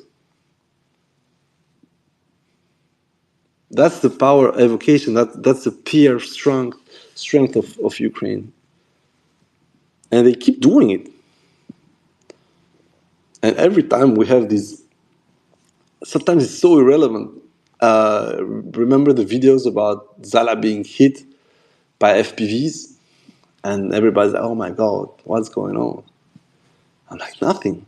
It's just another mean. If they actually had the means to do it the normal way, which is manpads, SHORAD, and so on, you would have said nothing. If you go to Oryx and see how many of them are lost. And Oryx, by the way, still has a huge issue picking up every single loss on the Ukrainian side when it comes to tactical UAVs.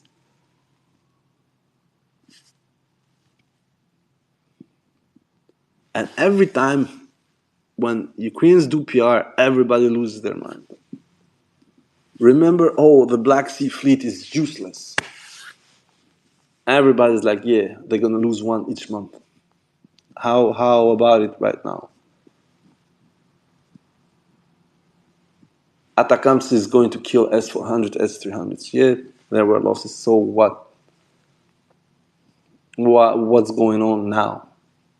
What's going on now is that the Americans are literally stealing shit that was ordered by other people to give it to Ukraine because Ukraine doesn't have interceptors anymore, or not enough to be even able to make a dent. Now, we discussed this with people in the group. The most recent announced aid from the United States has about $2 billion interceptor package. Based on average prices, it's about 500-600 pack 3s or pack 2s, depending which shitty system is going to be supplied first, and then maybe 800 NASAMs. Good luck doing anything with that. That's going to last you more than 2 months.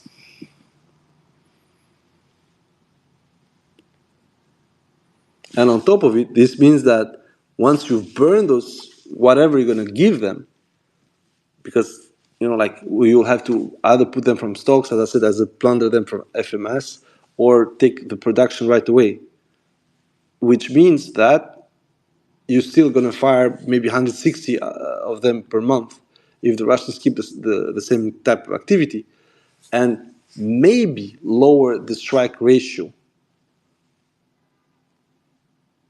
Maybe. But I also already posted a picture of Iskander produced in 2023. The number was 554, sorry. So 554 Iskander missiles were produced. So even if the Russians just fucking fire Iskanders, only Iskanders, the whole stock is gonna go within the attempted strikes.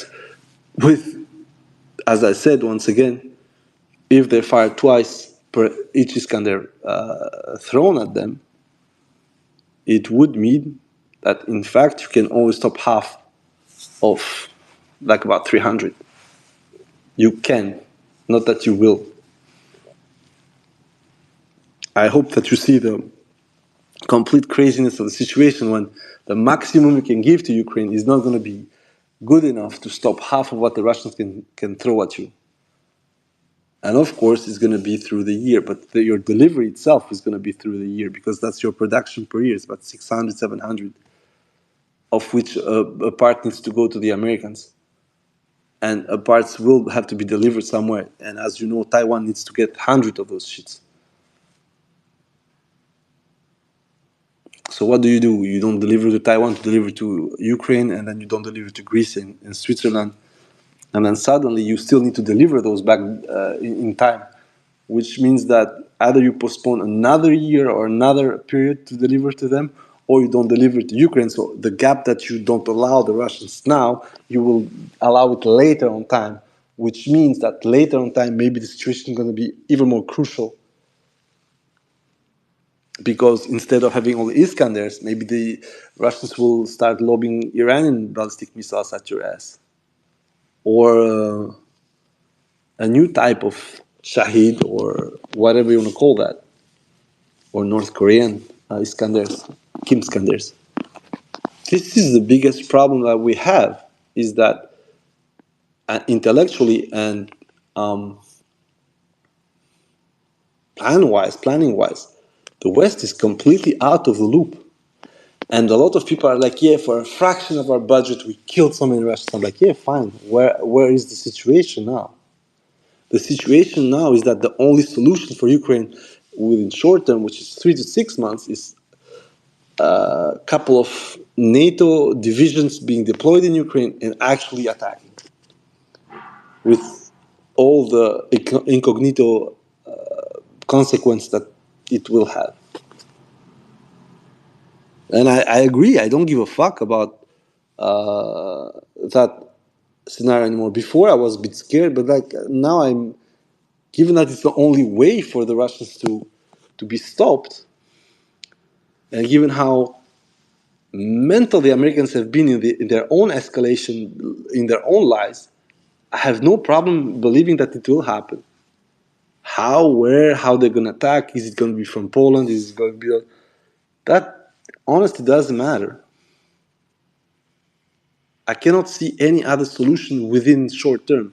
Medium term, maybe, as I said, starting to give Ukrainians these strategic altering weapons that can strike deep into Russia, 4, 5, 6, 700 kilometers. Yeah, sure. But then you're going to have a Russian reaction and a Russian reorganization, and it's just going to prolong the war. It's not going to stop the Russians from coming to Ukraine. Actually, it's going to make the bear even more angry. And in part of it, this is due not to the fact that the Russians somehow are crazy or stuff like that. Is because they know they have more than Ukraine, for as long as the manpower situation stays Ukraine only and maybe some volunteer from the West. It will, of course, drastically change if now bona fide, structurally present foreign forces were to be in Ukraine. Because even though the Europeans and Americans are not going to be able to shell out 300,000 to 400,000 troops right away, adding 50,000 Western troops with their ecosystem and everything will absolutely change the balance for 2 to 4 months. Especially if the Americans are involved. If it's just the Europeans, most of them are going to be bingo on everything within 1 to 2 months. And then you have, as I said, the same problem with the Crimean War, where the Russians didn't know that they could have won the war if they just waited out the French and the Brits.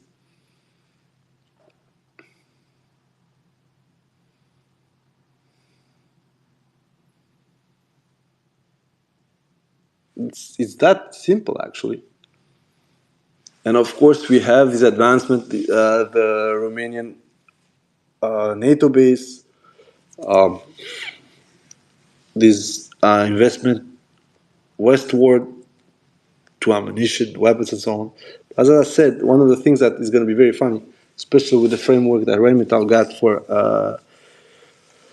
155 ammo, is that given the prices, the 8.5 billion actually is not going to yield more than 1.8 million rounds within 4 or something years, which is a far cry from what the Ukrainians need anyway. So I'm going to repeat what I always said. The biggest problem for Europe is that it engaged the war before knowing how long is going to last. So basically, is like me seeing a beautiful ruin and saying, I'm going to build this shit before I even know how much it's going to last to me. It's just going out with my guts. And then discovering that the fundamentals are fucked, the plumbing is shot, that most of the house is ready to crumble. And in a certain sense, that's how Ukraine was. For the love of God, in June 2022, they were clamoring for fucking weapons and equipment. Not that Russia was in a much better state. I'm not going to start this bullshit. But Ukraine was in pitiful state, and thank God they managed to do something in Kharkov, which set up this hype and this expectation for the country, and which of course killed a lot more Ukrainians that should have died for an outcome that at some point will follow the same plan that it was supposed to follow by the end of June if Ukraine wouldn't had any kind of weapons. Because once again, the Russians had also huge logistical problems up north and in Donbass. So even if the Ukrainians within 2 to 3 months were to fold in 2022, the Russians still wouldn't have the manpower and equipment to go beyond Dnipropetrovsk Oblast. So what you saved in 2022, you are just going to lose it slower, slower, and slower in time. But also you're gonna make it due to demographic losses, due to military losses, due to economical losses, irreversible. You know, the best case is Kharkov or Kherson. The Russians didn't really dig in there because probably the plan was never to actually take Kharkov or do something in Kharkov beyond facilitate the logistical road to cut off the Donbass area. But then when they dug in Zaporozhye, in Kherson, it became a completely different matter. And for Kherson, thank God that they had the Dnieper in their backs for Ukraine, because it could have been a lot more expensive.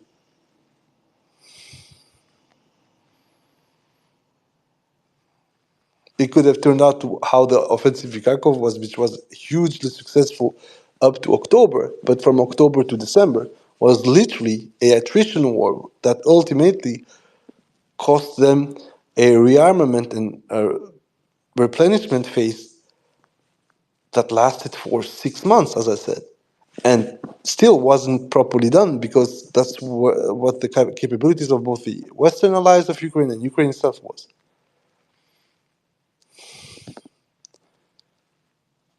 So now, one thing that is very important that I wanted to talk about this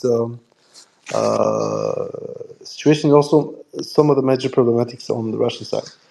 FPV we spoke about, right now no panacea. Ukraine Air Force, the F-16, as I said, will probably have some kind of impact, but I'm not expecting it to have the impact that many Ukrainians or pro-Ukrainians are dreaming about. However, the last 3 days, as we saw, showed multiple strikes in two different locations and probably a third one around Kiev, which took out anywhere from 2 to 9 or 10 aircraft, allegedly 2 to 7 in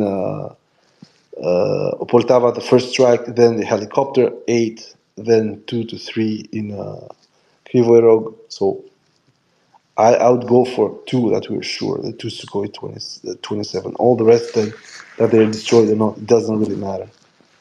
The point is somewhere else. The point is that you got a fucking Russian drone going there, watching the case. But as I usually say, these drones are not sent there nilly-willy. They're mostly objective controls. So something has pointed the Russians there. That's something, as I said, I hope for them, for the Ukrainians, that's China. And it's not a organic capability gain. Thanks to China or someone else, it doesn't matter. Because that would change the biggest, as I said, the biggest gap that was between Ukraine and Russia. Of course, there are a couple of other issues. Like, as I said, Ukrainians have bought an ICI satellite, which is a synthetic aperture radar satellite, which sees deep enough to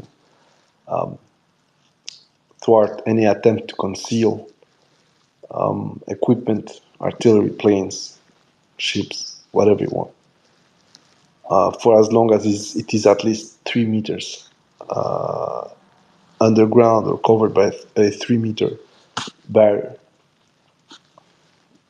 This, however, as I said, is one of the few advantages, gimmicks, and therefore for Russia it would be, in my opinion, sound to field its own fleet. This wouldn't be that expensive if it's a purchase. Of course, the Chinese would get sanctioned for that. So therefore, what should happen is some kind of transfer of technology, or the Russians could simply do it themselves. Russia is not a technological desert. I'm just saying gaining time. That's what I've said multiple times. It's better for the Russians to spend a little and gain time. Shahids are one of the ideas. Muhajirs, then North Korean artillery rounds, some Iranian extras, and so on and so on. So the biggest problem for Russia is close that gap, be able to see more than it was able in 2022, 2023. Because that would make the whole F-16 game a lot more expensive. I know that, for instance, if the F-16s are limited into a 100-kilometer band of airports, it would be probably not in south-west Ukraine, because it's way too close to Crimea. So basically, hit somewhere in the Odessa Oblast, would take a flight of roughly 600 kilometers. That would mean that Iskander would be able to hit there. And with the speed of the missile, you would have very little anticipation time to scramble the planes, especially if they are into hangars or fortified positions that would be able to get simply crumbled by the Iskander strike. Then you have the Kinjals, all this shit. But if you limit them to this 100-kilometer band, first of all, you're going to lose loiter time, unless, of course, drop tanks or refuel. But that we will see that refueling capability, because that's the thing. Ukrainians do not have it. It will have to be provided by the Americans or French or whoever. The second aspect is that narrowing that band would also mean narrowing the ISR going into you. Of course, this would allow planes that are near to the border of Slovakia or Poland or Romania to just pass the border and so avoid attempts by the Russians to strike them down on the ground.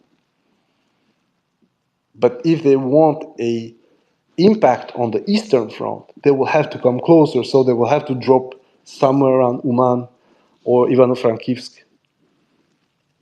This would mean something very special, is that the moment you drop down, I seeing you, Iskander is going to be joining you within 5 minutes.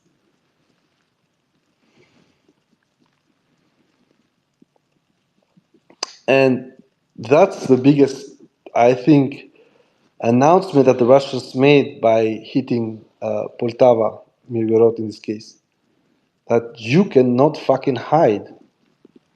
We can see you. This is the whole discussion. This is the problematic that I had.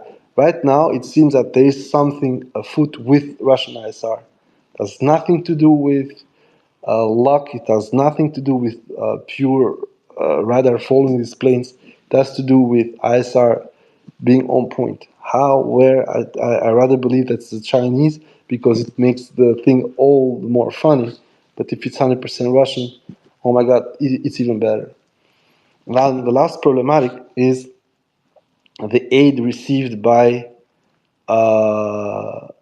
friendly nations. North Korea, we know it's artillery, probably something else. Then we'll have Iran, which probably is going at some point to get asked for some assets. I've been adamant over the Almas because it's such an absolutely amazing piece of kit when it comes to infantry. When it comes to on flight, no offense to Ali, but I think the Elmur for Russia is good enough right now. Although probably I would like to have the Almaz in any iteration on UCAVs or helicopters because of the construction of the missile. All the rest, it doesn't really matter. Russians love the KM on the Muhajir. They are a bit more reserved on the Muhajir itself, but that's what you bought. You bought a Fiat or a Dacia. It does the job. It's sturdy. It flies well. It has a good missile point. If you want a BMW, fucking build it yourself or pay more. Where is it going to go? Because we see a lot of talk about this and that with North Korea, and North Korea could also serve as a whitewashing. And for that, Dr. Snickodron knows my meaning about it. North Korea or Belarus can be perfect places to whitewash Chinese equipment, Chinese technology, and Chinese weapons to Russia. We've hear a lot of bullshit. North Koreans coming to fight for Russia or engineering troops, Chinese helping Russia with UCAV, and I'm like, it's very possible because it happened with the redesign of the Orion, especially when it came to the engine. But beyond that, I mean, there is nothing new, and especially if private enterprise is going to sell engines, T-Alert and stuff like that to the Russians, so be it. But the more we advance, the more these accusations start to become something more, which is in the case of Ukrainian and American side, just an excuse for incompetence, an excuse for basically having an ally who's a worse Russia, in this case Ukraine. But at some point, if the Chinese decide to move on with that, which they had already done in technological fields and machine tools and so on, to whitewash via North Korea, then we're going to have a completely different measure. Because for the Chinese, let's be honest, if they want to test shit in Ukraine against Western systems, it's the best way. It's not attacking assholes in Libya backed by Turkish half-finished products. Sorry to my Turkish followers. It's just to make a point. You are attacking planning, execution, and MTO literally taught or sustained by NATO. This is the shit you are supposed to face if you are ever to have a fight over Taiwan. And I think that so far, and I already said that in 2022, the Chinese must be absolutely unimpressed. Absolutely unimpressed, especially when it comes to the heavy vehicle situation. I mean, the Abrams is trash. Leopard, okay. Challenger, we will not speak about it because it literally fled the field the moment it got tapped. The Bradley is a proven lemon, and the Ukrainians can cope as much as they want about how good it is, how much it saves lives. The bigger problem is that it has loss ratio at the same level as the BMP. It doesn't really even matter. You just are losing 33 tons of steel instead of 16, 17. Good fucking for you. You just lost more shit with less capability when it comes to, as I always say, the strategic mobility and tactical mobility. And then you have the rest. Patriot, oh wow, nice. It has allegedly stopped Kinjal, but what else has it stopped? I mean, like, we see Kiev getting hit by Shahids, and I think the Chinese are gonna literally shit them out by the dozen. It goes both ways. What the Americans mock the Russians for, the Chinese are literally laughing their asses over. And of course, people are gonna say, "Oh, but it's not America fighting." It doesn't really matter. And of course, people are going to say America will not have the same conditions that Ukraine has. In Taiwan, for sure, it will be even worse because there is no border there. You will have to send shit by sea mostly. And your Patriot systems obviously cannot stop Iskander for long. So how is it going to work with 10 times more Chinese missiles raining on your ass? And then what happens when your stores for your ships are going to get bingo? What happens if you start having an attritional rate of 10% at every fucking Chinese salvo? We are into a point where, as I said, this seems, for the way it's going, this seems to be a small war going toward the bigger war. I'd say that it starts to look like all these series of events that led to the Second World War, or the first if you want, but mostly to the Second World War, with the Spanish Civil War, then the Japanese skirmishes with the Soviets, the takeover of Austria from Nazi Germany, with then Munich agreements, involvement of the Poles and of the Germans in Czechoslovakia, and so forth and so on. So this war literally serves as a prelude to maybe a bigger one if the strategic options are kept the same. I do not see how America is going to afford losing this war the way it looks ongoing. And of course, there would be a lot of bloodshed. I'm not saying that the Russians are going to have it easy peasy. And it's even possible that the Russians may have a couple of misfortunes going on 2025 if they keep this tempo, because the Ukrainians will have to do something.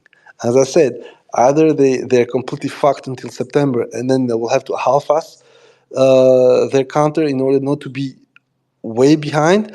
Either they're gonna put a better show all over the summer and early fall, which would allow them to keep a lot of these arteries open until they finally are able to have the force that would at least allow them to repel the Russians up to a certain point when, for instance, Konstantinovka is going to be safe, or if Konstantinovka has already fallen, Drushkovka, Slavyansk, Kramatorsk is safer. Although, as I said, once Konstantinovka and Drushkovka are down, the other two sister cities are as good as lost, especially given the northern Donetsk river behind them. Same thing for the Pokrovsk axis. If the Russians are in Zelani, it doesn't matter if they have Pokrovsk or not. They're going to have commanding heights over the whole network of highways there. So the point is that the more we look into this and the less the Ukrainians are reacting, the more the cavalry will need to arrive. And there, the cavalry can be with multiple facets. It could be a missile strike from the Americans, it could be an air campaign, it can be a no-fly zone, call it the fucking you want. But it will leave a mark. And this mark could be either limited to Ukraine or Europe-wide. And if it's Europe-wide, it can go beyond that. And once it goes beyond that, you have a huge problem if you're in Europe. Because the battlefield, again, the battleground, again, will be us, will be here. It's not going to be in the US, maybe a couple of strikes. It's not going to be in Asia. It's going to be limited between Moscow and Paris. And that's it.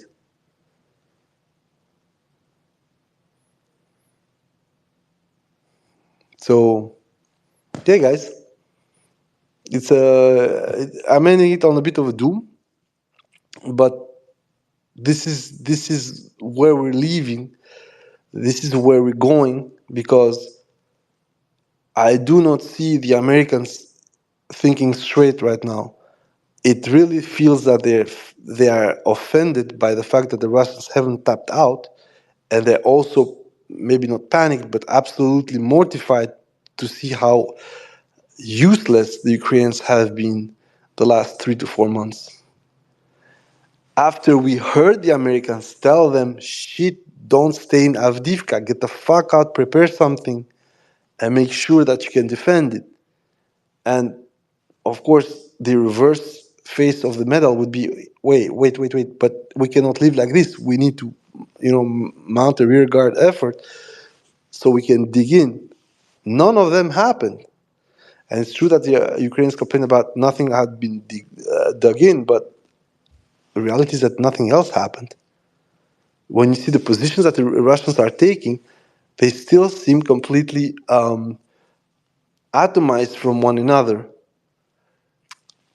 Whereas some positions, like the much feared Sokol cluster, when you saw the Russians getting hate dropped there, the positions were completely unkept for over 2 years. They had shrubs on them. There were no holdout positions. So now we learn that whatever we thought about what Ukrainians had prepared, what would be complicated and so on, was just as bad as what we thought about the Russians in September 2022 around Kharkiv. So, yeah, that's now you have the point. Now you have a bit of the picture, and now I'm gonna finish with my projections, which is I think that the Russians are gonna pull out of Kharkov within 2 months.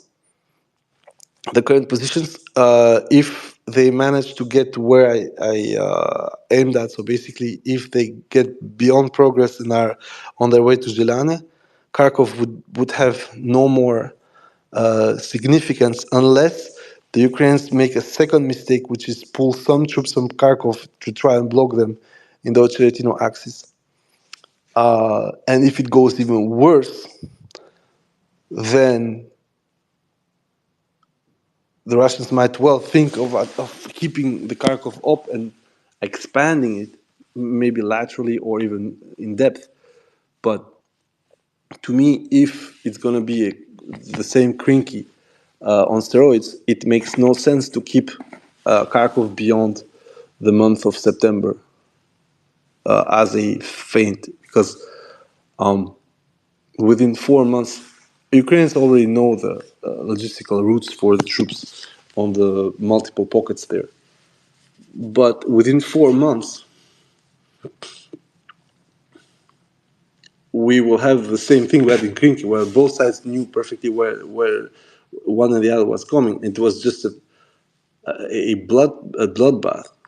And it's true that Magyar was showing Russians dying, but at the same time, Ukrainians were dying as well. And we had to learn that from the Western press.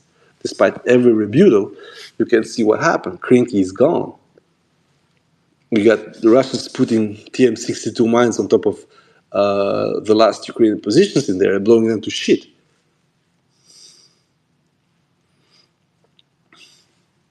So I'm going to go back to what I said, and Kharkov within 2 months should be liquidated unless the Ukrainians completely break down in Donetsk, and then you have to push forward. You have to occupy all the part beyond the Vovchansk Valley, which would be honestly extremely complicated due to the very fact that the Russians blew the bridges and also are literally destroying the southern part of the city. Then you need to go to Bibi Kolodyazi and then to Veliki Burluk. Once again, I do not see this happening because I really think this is obviously a diversion and a fixating position up north. Then probably the Russians are going to switch from Kharkov to Sumy, which apparently happens to be true up to a shallow front of 2 to 3 kilometers right now, which would force the Ukrainians to do another pivot from one front to the other. And in my opinion, keeping both of them open would be problematic. So I do not expect the Russians to keep them for long open, unless, once again, the Ukrainians completely break down logistically, and then now you have a wholly different ball game with the Ukrainians need to articulate 3 different efforts with, of course, 3 different magnitudes. Donbass plus part of Zaporozhye, Kharkov, Sumy. Sumy, of course, is going to get the least attention. Kharkov, relatively average because it's more of a PR loss for the Ukrainians. Therefore, as I'm saying, for me, it's better to, after inflicting them huge defeats down in Donetsk and advancing deeply, let's give them the Kharkov situation, because at the end, everybody will see that Kharkov was just a trap. The Ukrainians walked right on, and they paid for those, that quote-unquote reconquista over there with far more strategic ground down south. Now, the second part is that I think once Izhdelan is taken, if it takes 1, 2 to 3 months, Ukrainians will have to commit to a counter, whatever it is, because Zelane puts in danger Ugledar, Pokrovsk, the feeding route towards the sister cities, but also creates the conditions within 6 to 12 months to a Russian foray towards Dnipropetrovsk Oblast. I know for a lot of you it's completely crazy, but I'll have in the next space a whole what-if plan regarding the Dnipropetrovsk Oblast, because if the Russians manage to get the Donbass and manage to reach the limits of the Zaporozhye Oblast, Dnipropetrovsk constitutes the linchpin of a future Russian defensive option, therefore literally allows the Russians to stop this war and say, this is the deal. We keep what we have. We will not attack you. You can join whoever you fucking want. You want to go to NATO, go to NATO. You want to go with the Martians, go with the Martians. Dnipropetrovsk Oblast literally isolates Kharkov Oblast, opens a completely different front of defense for the Ukrainians, changes a lot of issues for the Russians as well, because now you have under control up to 4 more passages from the eastern bank to the western bank of the Dnipro. And also you have under control a second and a third dam on the cascading reservoirs. Having the Dnipropetrovsk Oblast or threatening the Dnipropetrovsk Oblast literally ends the war for Ukraine. there is nothing more the Ukrainians can do. And if you're down there, it's either intervention from the Americans or whoever, or a tap-out situation when the Ukrainians are going to sue for peace. And that's it. This will be part of the next space, and I will also show you, or at least will point out two things where I think that the real plan for the Russians: grab the four oblasts right now, threaten Dnipro. Once Dnipro is threatened, everybody in the room who is not a child mentally in the White House and even the Trump administration will understand that will either blink or send us to hell. There is no midway. Dnipropetrovsk Oblast, as I said, is two dams, three hydroelectric power plants, a couple of major industries, will reduce the crossing of the Dnieper from the Ukrainian side to a northern stretch, which would also mean that the train crossings are reduced to 3 now out of 6, although only 4 are currently working. So basically, quote unquote, Ukraine is fucked strategically if the Russians make that move to Dnipro.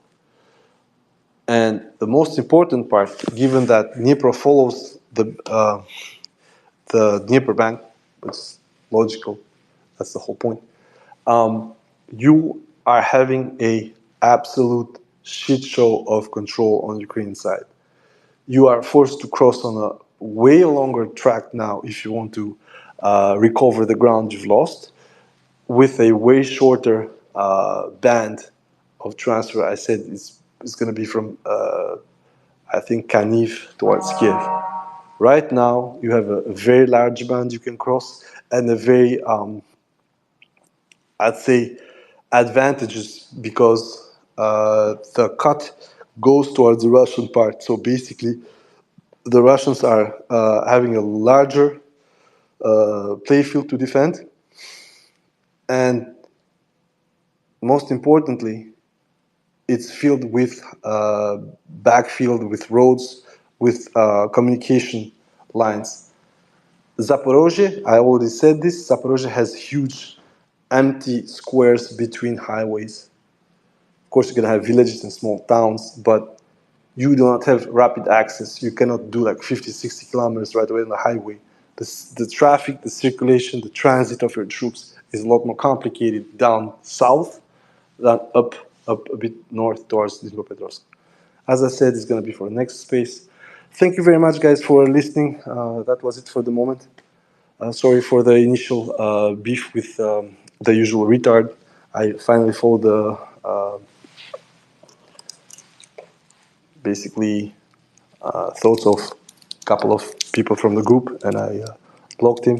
Very sorry for that. It was beneath me, but it is what it is.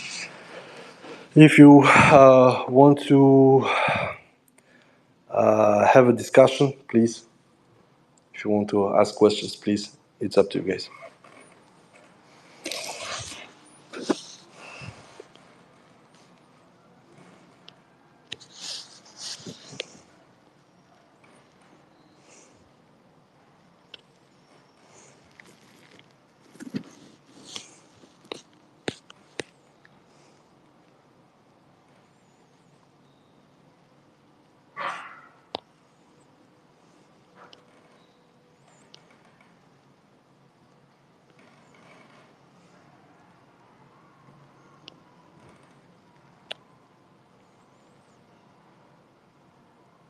Well, apparently there is no much requests. Very sorry for the long hiatus, guys. I'm going to leave you a couple of minutes more if you want to ask or ask anything. Otherwise, yeah, I'm going to cut. Thank you very much once again for being present. It was a bit confused, but the next space will be a lot more considerate of tactical options. And it's gonna be a what if thread, and I will point myself to what I mean by the thing. Okay, we're gonna start with Ali, and then from Turgovac. Ali, your turn, man.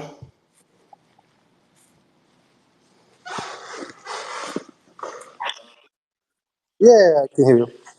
Hello. I just wanted to add that the situation, like in Ukraine, I think is directly correlated to what's happening here in the Middle East.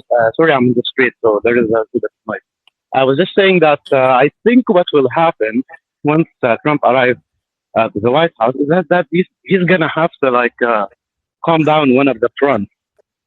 As in, it's not just about not letting Ukraine have or supporting Ukraine, but he's going to have to do that. Like strategically, Israel is much more important than Ukraine, which looks like it's just a vengeance against Russia in the strategic sense. In the sense that there are a lot of people in the U.S. administration that think that it's not going to damage us that much if we make a deal with Russia, as much as we can't tolerate losing Israel because Israel is much more like fragile. It doesn't have a strategic depth, so on and so forth. But Ukraine, on the other hand, you can just leave the core oblast and still keep some kind of a country. So I might ask you, what do you think about the prospect of a deal regarding that? It's not because the US wants to give it to Russia, but I think it's going to be bogged down on the long run, especially logistically, as it's trying to maybe curb China, and maybe China will get any funny ideas within the next few years. So it just doesn't make any sense to keep bogged down in Ukraine. So the best thing may happen is either try and make a deal with Russia and enforce a peace in the Middle East, either by a deal or by war.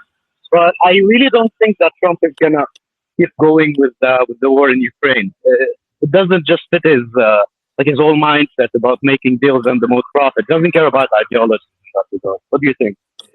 Well, I think that that's one of the options with Trump. The other being, unfortunately, let me reclaim you that he broke a unspoken tenant and he killed Soleimani.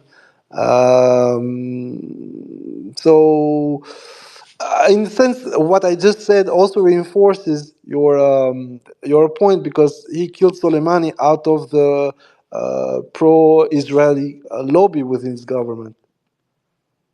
Whereas there now with the situation with Ukraine and Israel and the fact that Israel has shown how fragile and vulnerable it is to mass pressure, because I mean you and me followed it immediately that within 2 weeks America was needed to deliver bombs, ammunition, equipment, and so on and so forth. To a country that allegedly was, a military camp in the middle of this outpost of American militarism, let's say it like this. I do agree that there is a possibility that Trump simply, for once, be that because he's so one single-minded against China, and also because he sees that what is happening in Ukraine, it reinforces his position that if we're not there, Ukraine falls, because Europeans, for him, are not even able to fulfill their pledges for the artillery ammunition. They are not able to fulfill their pledges for vehicle equipment. They are not able to fulfill their pledges for any kind of sustenance for the Ukrainian state. And even whatever the Europeans had given to Ukraine, which is a lot, is a far cry from what the Ukrainians need in the conditions they were in 2022, 2023, 2024. So I completely agree with you. For Trump, one option would be to literally say, see, I told you it was a bad idea, China, China, China, or Israel, Iran, Iran, because that's one of the things that he kept haranguing for a long time, was against the deal that Obama made with Iran. He wanted to, in a sense, get rid of Hezbollah as a thorn in the thigh or in the flank of Israel. And also he had this deal of the century, which was literally the capitulation of the Palestinian Authority to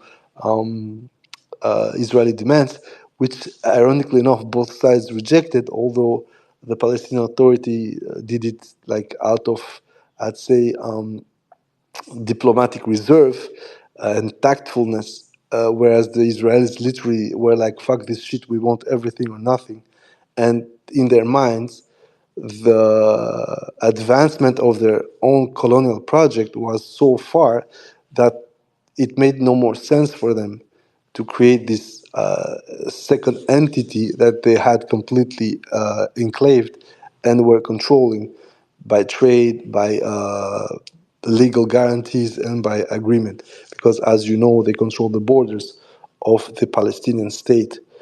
So whatever was created there was pure tutelage, and Trump himself, I think, didn't believe the bullshit he said when he said it was a deal of the century. So I completely agree with you. For him, Israel is a lot more important. But the other problem is that this causes me a bit of a fear for you guys more than for the Ukrainian front, because he might be a lot more open to the fact that play Pontius Pilate with the region and say, you know what, let's let the Israelis do their shit, and we wash our hands of it. And if it turns out bad, a bit like you know the American president speaking with his wife Nixon. He had just finished a call with, I think it was Golda Meir, and the wife asks him, "How is it going?" And Nixon literally pointed the finger down, saying like, "Israel strategically is fucked."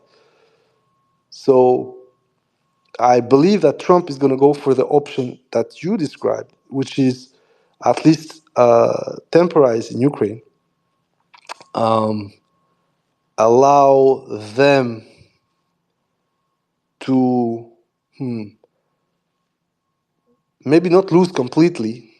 So he's gonna go on with the policy stemming from the Brandon era. So basically, he's gonna see through the whole orders through the Biden era, add some goodies on top of it, and replenish a couple of times, one of two last times, the Ukraine arsenal in order to be able to have a deal with the Russians, because at the end it's not going to just drop down. What happened with the Taliban is that there were some ups and downs before they had the Doha deal, which at the end, if we have to be completely honest with ourselves, Trump dropped the ball when it came to the conditions of the departure, but his deal was sound. He wanted out of that shit show in Afghanistan. And if the Taliban would have had a actual quote unquote structure in Afghanistan that Obama didn't allow by lack of you know uh, foresight or afterthought or whatever you want to call it, Trump could have left something that would have lasted more than the half a year it lasted after the Taliban started their 2020 spring offensive that culminated with the collapse in 2021 of almost everything. So I do believe that Trump is going to do a Doha-style attempt. Will it work with the Russians? Maybe. What I foresee is that, as you said, at some point he will have to get rid of Ukraine to focus on China, but not only on China, but also on the shipping lane that is the Suez Canal, because there is another of America's client states in there. We speak a lot about the Eilat port that is literally is bankrupt due to the Houthis. Not bad for a no GDP nation, right? But the Suez Canal is taking a toll because everything is slowed down. They have, I think, only 40% of the normal traffic, which means less payouts for the Suez Authority. And one of the things that's happening is that this is hitting the Egyptian revenue as well. How much? Okay, maybe not to the point where the Egyptians are straight up going to formalize a plan for the Houthis to stop all of their trying between the Palestinians and the Israelis. But at the end, this might spell doom for the Sisi administration. Yes. And Sorry.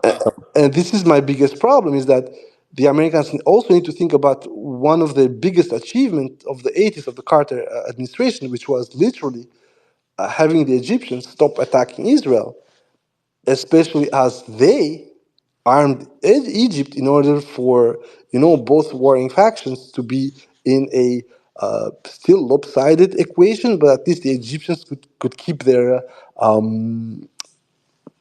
honor or their capabilities up. Now, let's say that Sisi goes down and whatever takes up, maybe a far more nationalistic pro-Palestinian government takes over, and they go on this rampage, which is crossing the Sinai, and even if it's half-assed, even if it's completely fucked up, even if it's worse than the Russian push to Kiev, it will completely revert the balance of power in Israel, because now they are thinking about going up north, but they're having maybe a problem with their Egyptian military, and we can joke as much as we want. Even if Israel beats them up, at least on the Sinai within a month or so, the costs for them are still going to be a lot higher than what they've incurred against Hamas. And this would force the Americans to intervene. And imagine Americans intervening against Egypt in a predominantly Muslim and Arab area with the Turks being there, with Hezbollah. I mean, you are just setting off a ticking bomb. So I agree with you. If we go so far, or as far as that, for sure that the Americans are going to, at least Trump is going to cut a deal there. I'm not sure he's going to calm down the Israelis because, the Pompeo gang, but at least for sure, and I agree with you, and this is my thought process, it will also do that in order not to have a trouble with the Egyptians if the revenue drain when it comes to the Suez lowering activity comes to bite. Also, most importantly, we will have to wait for this year's yield wheat-wise, because as you know, in 2011, the mass drought and the price increase in wheat and other commodities, which hit every Arab market, and especially Egypt, caused what which was hailed as a great victory of the Arab Spring, and then the reversal with Morsi getting jailed and Sisi taking over in short time after the Arab Spring, quote unquote, success in Egypt. So there are so many things setting up this year, next year for the region, especially the Trump presidency, potential Trump presidency, a worsening of the Ukraine position, a worsening of the security situation in the region between Israel and maybe a attack into Lebanon, a worsening of the social and economic situation in Egypt, which could be, because that's also the thing. Sisi might also play that card, saying like, "Fuck this, we are going after Israel because yada yada, they're genociding Palestinians."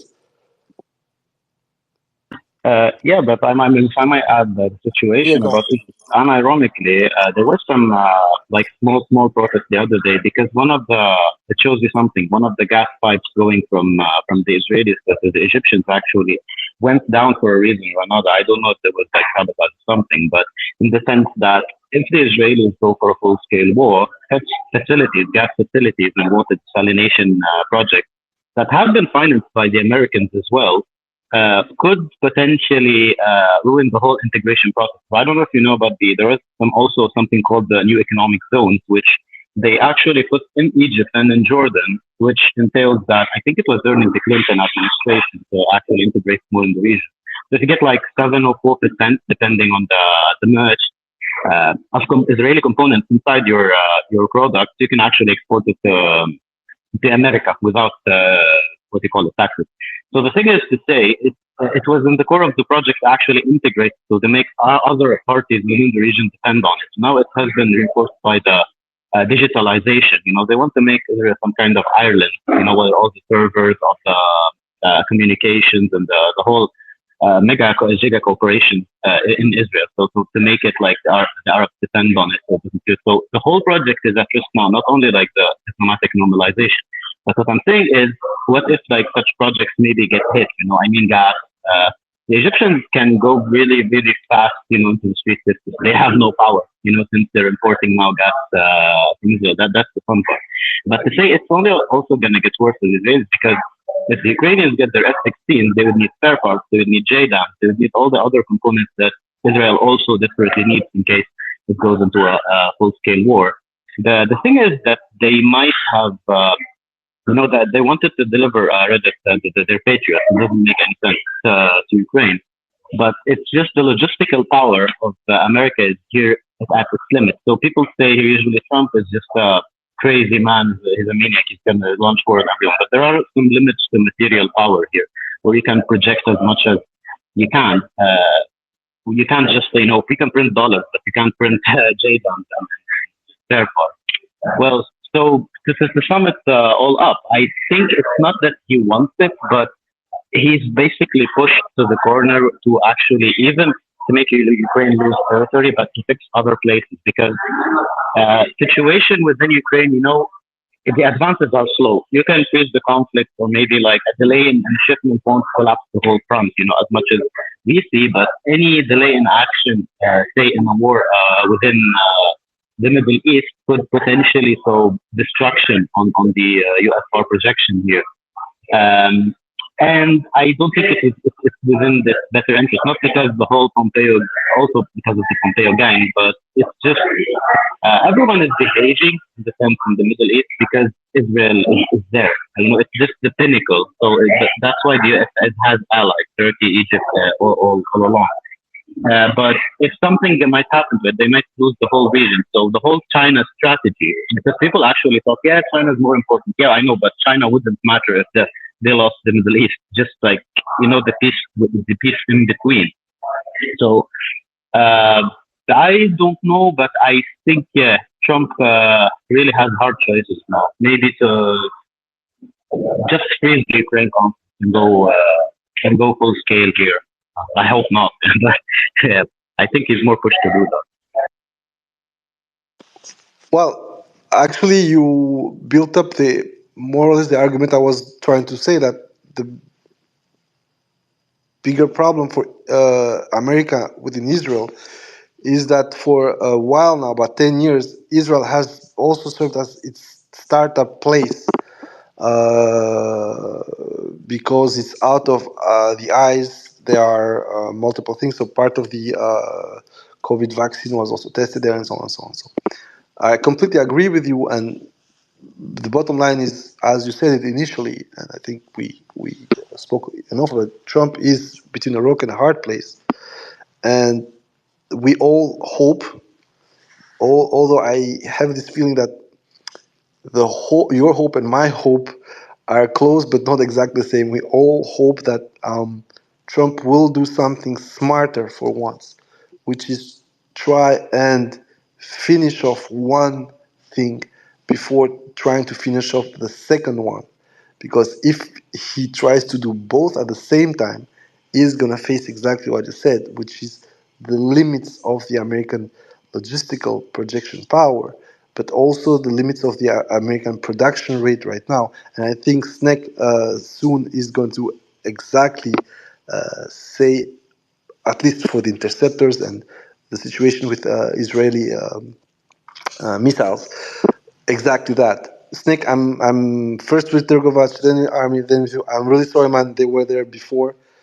Thank you, Ali. If you have anything else to add, please do. Otherwise, thank you very much for the intervention. I think we, in a certain sense, we understand each other in this logic because it's the compromise culture. Sometimes I always find myself with a lot of Arab people having this compromise culture that at some point you cannot have everything you want. So you understand where both we want. Maybe it's not what we want exactly, because I would rather have Trump drop Ukraine right away and concentrate on the Middle East with maybe not so good results for you guys. But we both aim at that he's gonna give an exit, even if it's not the best for both of us, but at least he would give an exit way to hopefully first to Ukraine, because as you said, for them Israel is more important, even psychologically. Ukraine, as you said, whatever. They're not going to cease to exist, and if it's at that point, they could even be ready to say, "Who the hell cares? Let's cut it off and redo a Riga treaty like 100 years before, and let have this rump state of Ukraine be, naturally protected by the Dnieper." But with, of course, Israel, and you nailed it, no strategic depth. Only trump card is its nuclear forces, but of course with the downside that if that Pandora box is open, Israel will have committed the original sin that only America has committed so far, and that would equate, in my opinion, to the disintegration of the state of Israel. And it will not matter how it will happen, if it's gonna be attacked by its neighbors, or it will have to be put into the bane of the international community for a while. Um, it will be, I think, the end of the state of Israel as we have it today. Thank you very much, man. Turgovac, it's up to you. Hopefully, no surprises, but okay. And then Army, and then Snake. I'm sorry, Snake. Up to you, Turgovac. Oh well, he's gone. Well then, Army, Army 60.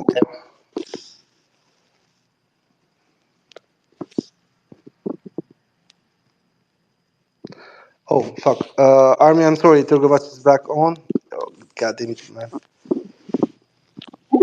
Go on, Turgovac. It's up to you, man.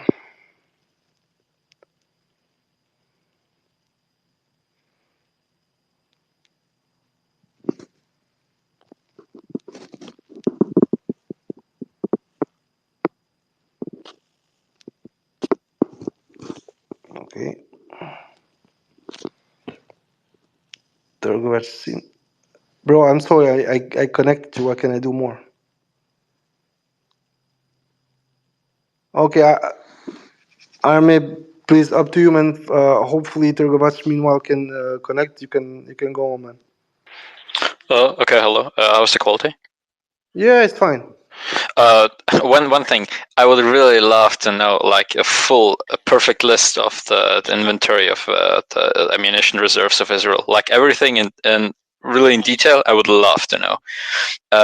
Two short questions. One is, we see like these maps with all these reconnaissance planes and drones and whatnot, and their flights and blah blah blah, with Swedish platforms, Americans, and tons of them going around in Eastern Europe around the Ukrainian border.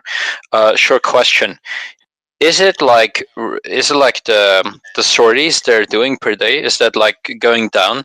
Like I assume that it's like demanding to keep such an amount of like planes in that place for so long.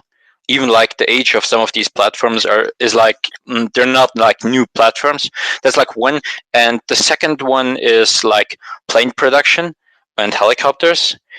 Um, if you go back, I think 2016 was like the peak with like 80 or 100 like new planes that they built in 1 year.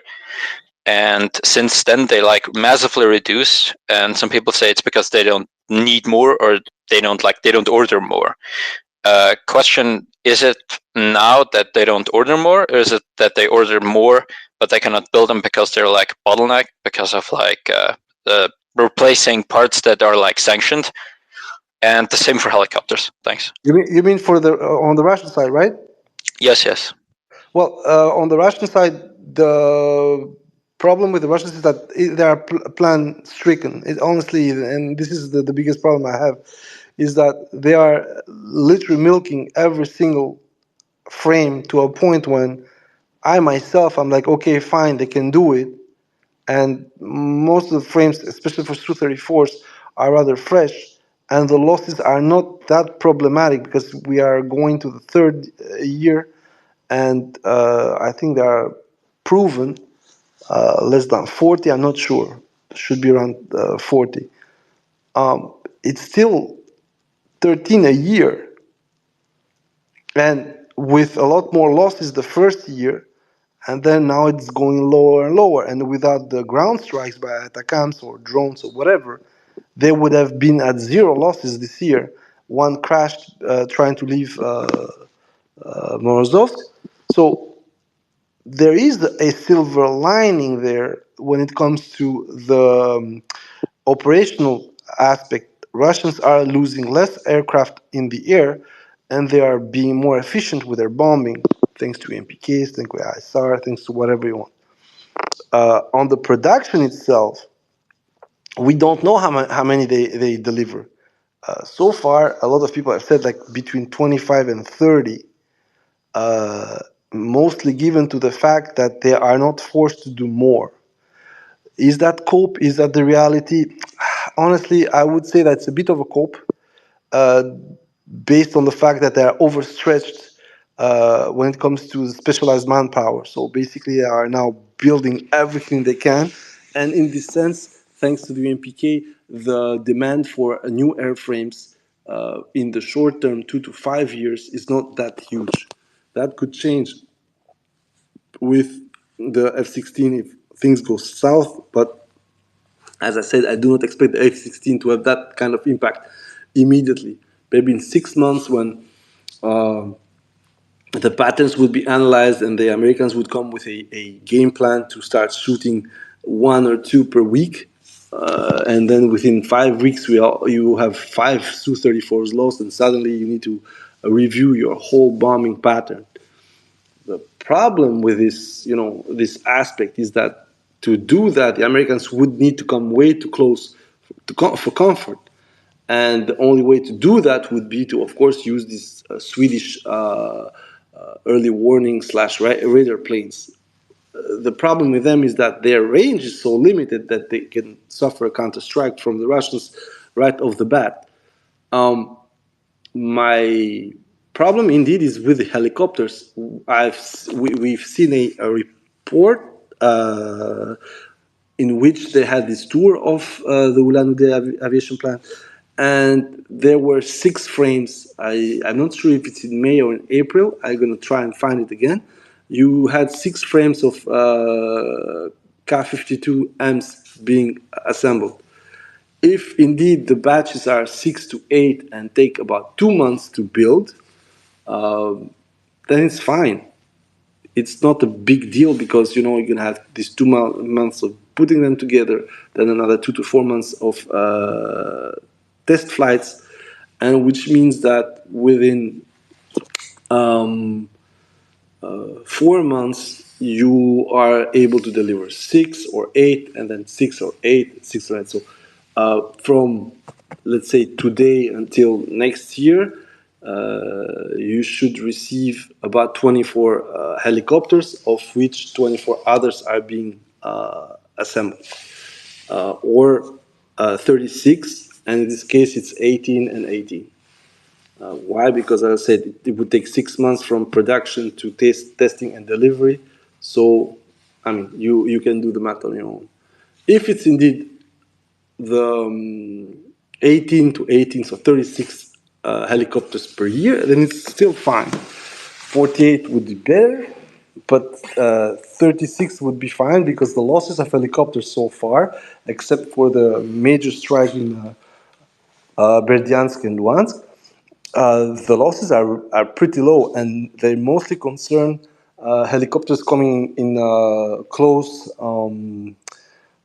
defense of the troops, or those helicopters who are still doing the dump firing with non-aimed rockets. You've seen the carousel, they go up, they fire, they go away. that too is something very positive for the Russians. Helicopter-wise, the Ukrainians have been losing a lot more this year than what the Russians have lost. Plane-wise, just the same, both proportionally, but also factually, Ukrainians have lost more.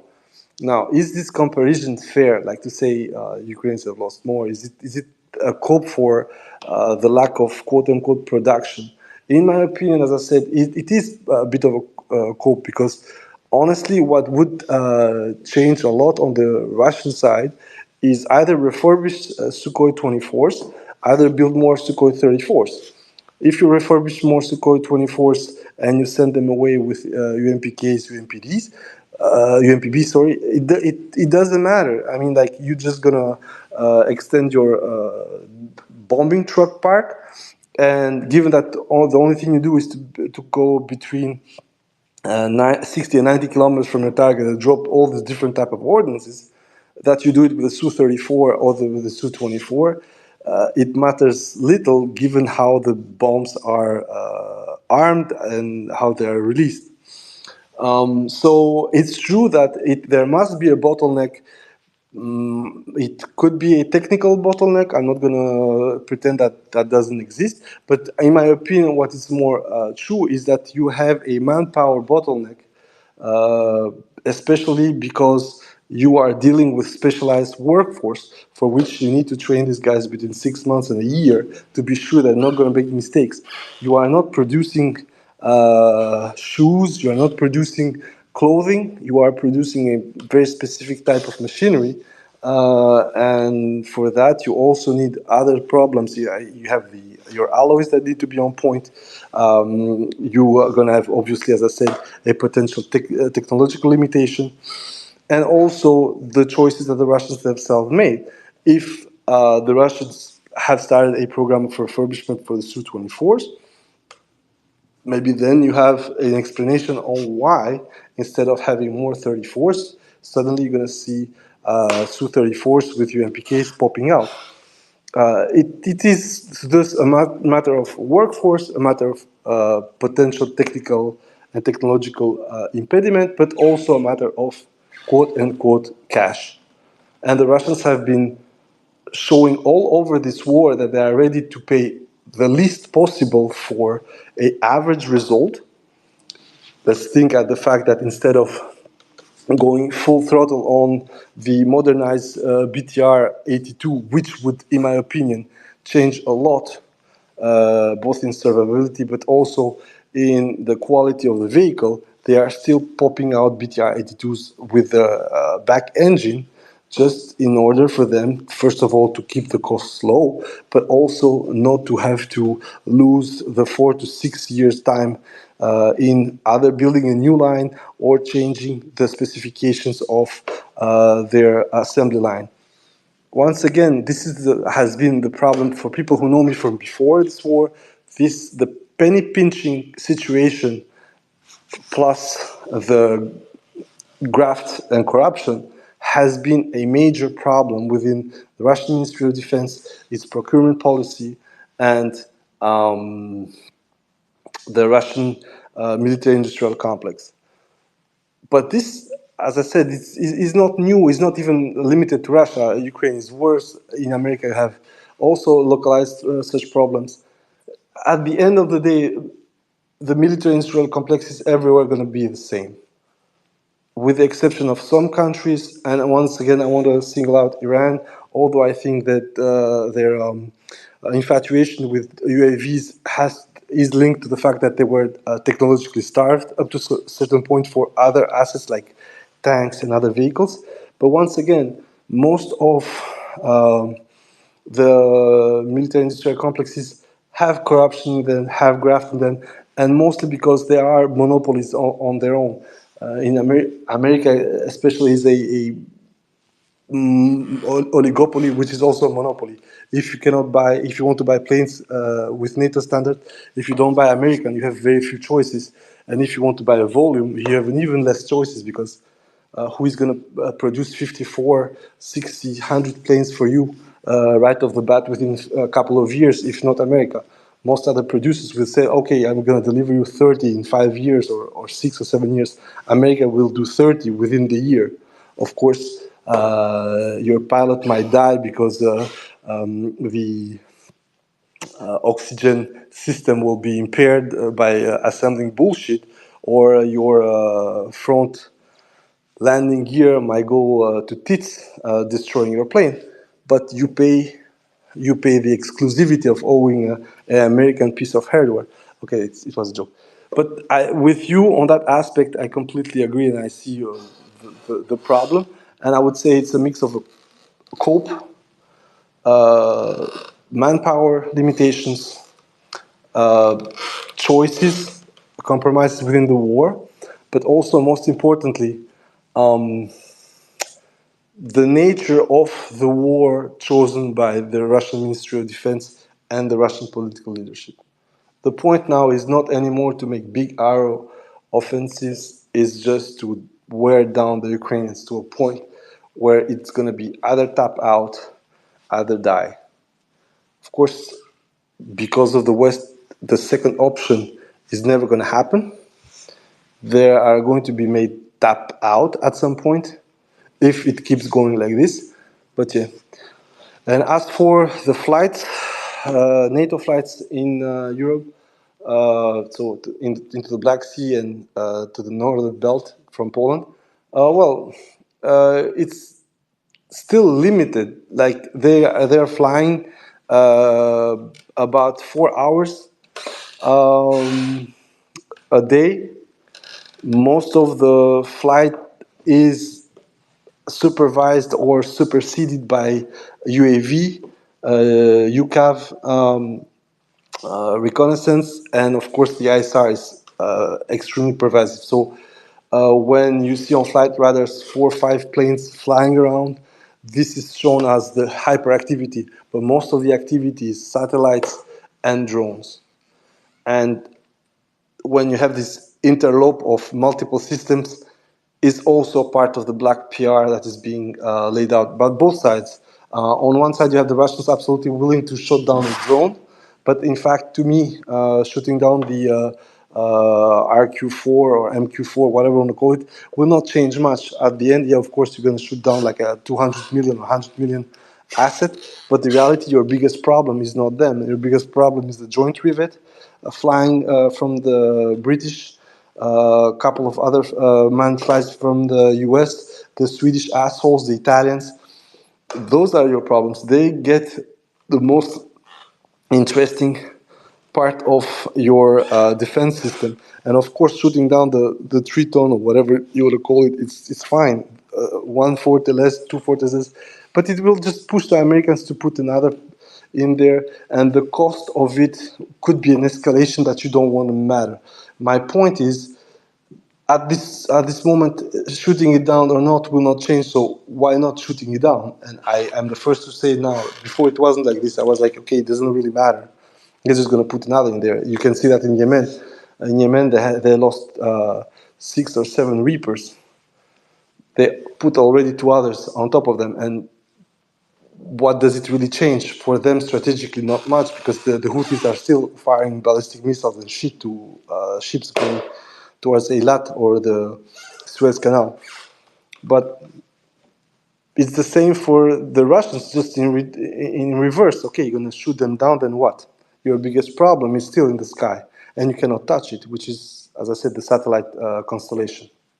So yeah, basically, I don't think they fly that much. I think that is part still of a black PR, and I also think that the planes have been changed in between, because even if you fly 4 hours a day, over 800 days, it's still over 3,000 flying hours. For some of the systems, 3,000 flying hours are not too bad, but for other systems, of course, I'm thinking of the old joint rivet of the British Air Force, it could indeed be a problem. And then, of course, the joint rivet is also being capped by Eurofighters. So for those, it's a far more problematic situation because they don't have that kind of loitering capability. Therefore, that's why the joint rivet never goes too far from the Romanian or the Turkish coast. I hope I answered it properly. And now... Yes, thank you. No problem. I'm gonna add Turkovac again, and then Snake. I'm really sorry, Snake, but I don't know what's going on with Turkovac. He's not getting the invitation properly. Oh, no, it's fine. So up to you, Turkovac.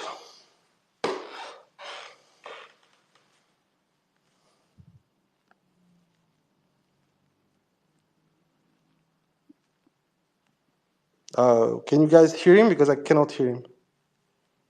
No. Oh, yeah. I cannot hear him either. Yeah. Okay, back to Snake then.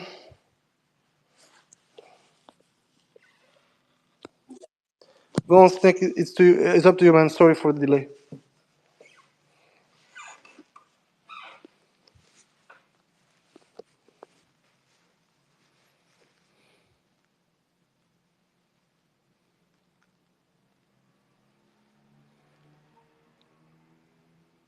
Snake, it's up to you, man.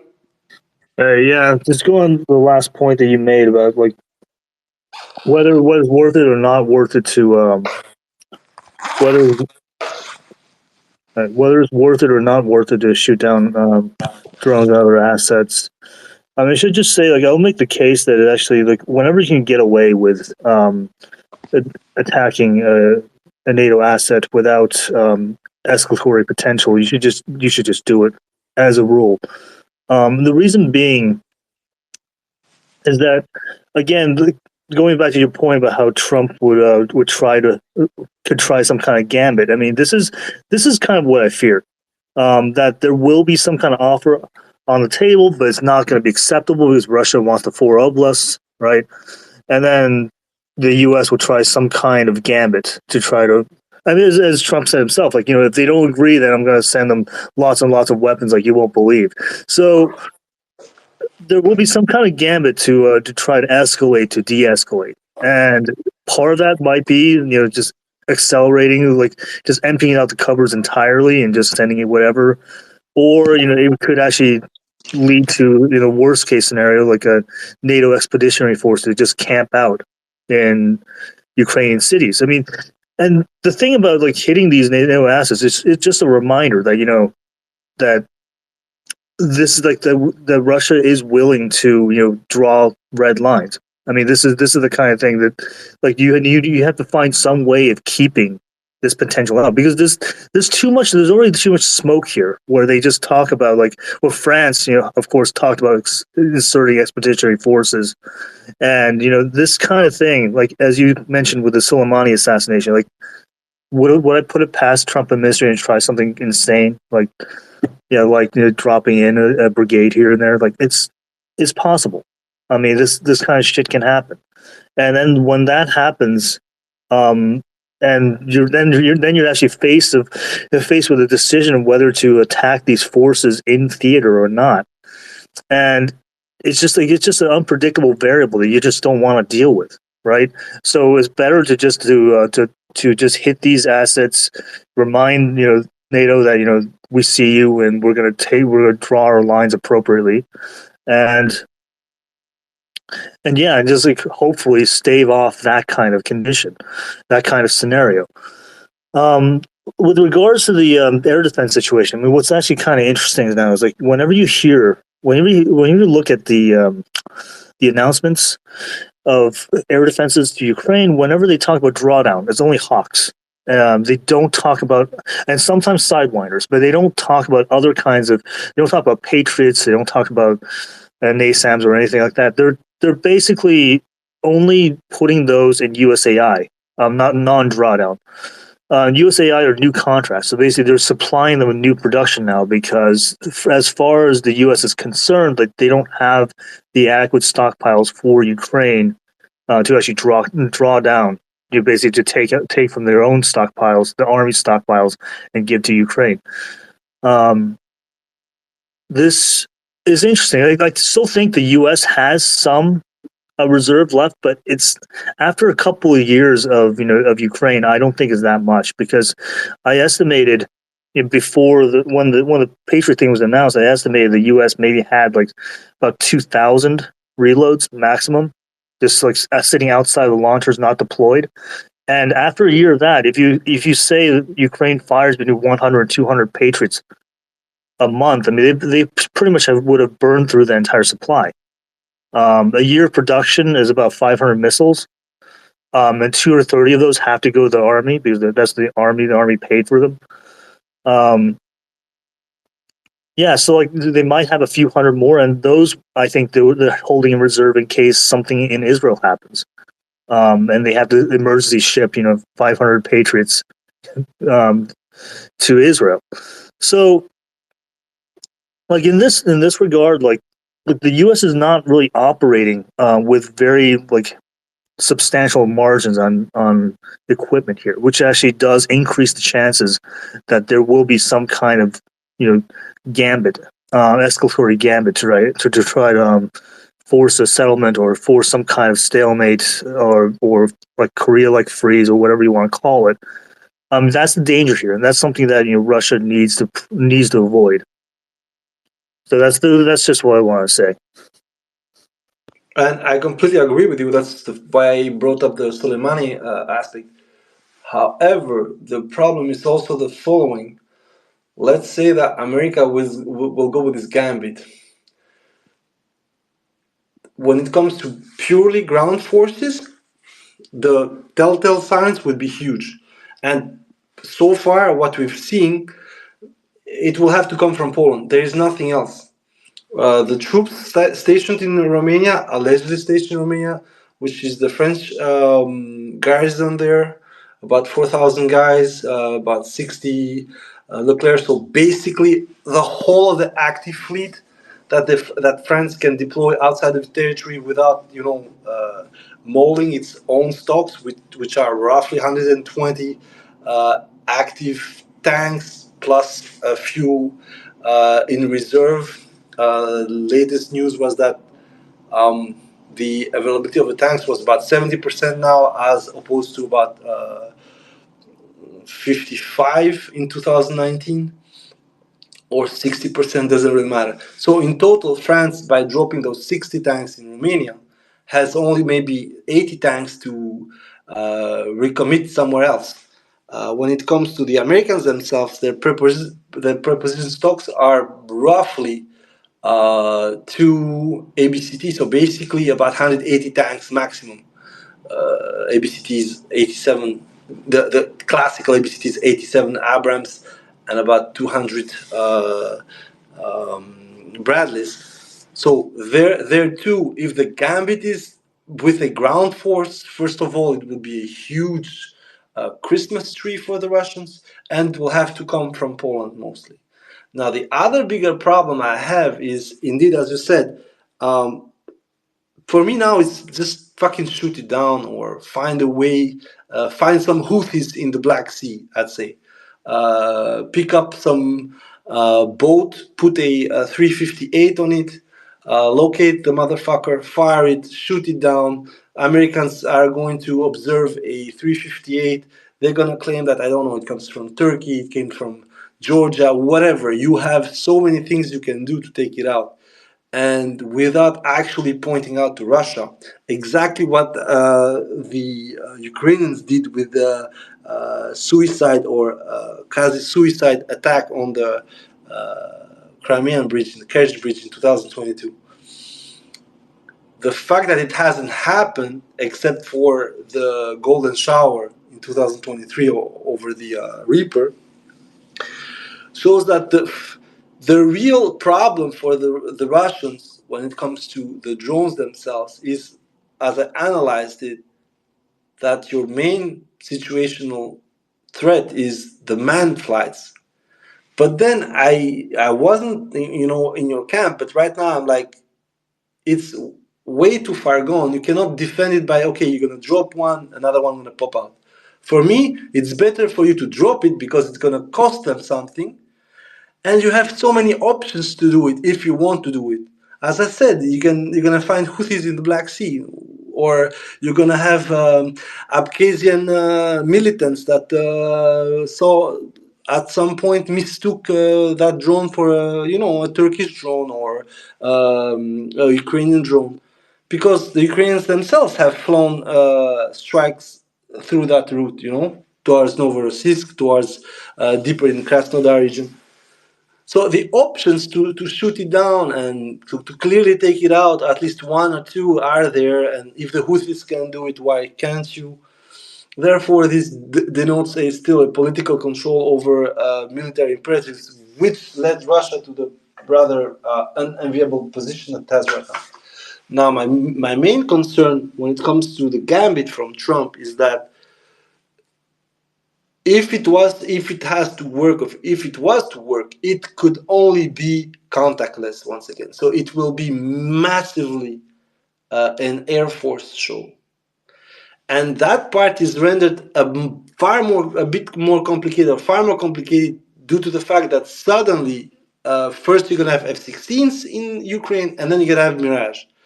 How are you gonna prove to everybody else that the fucking bunch of 60 NATO jets were Ukrainian, in fact?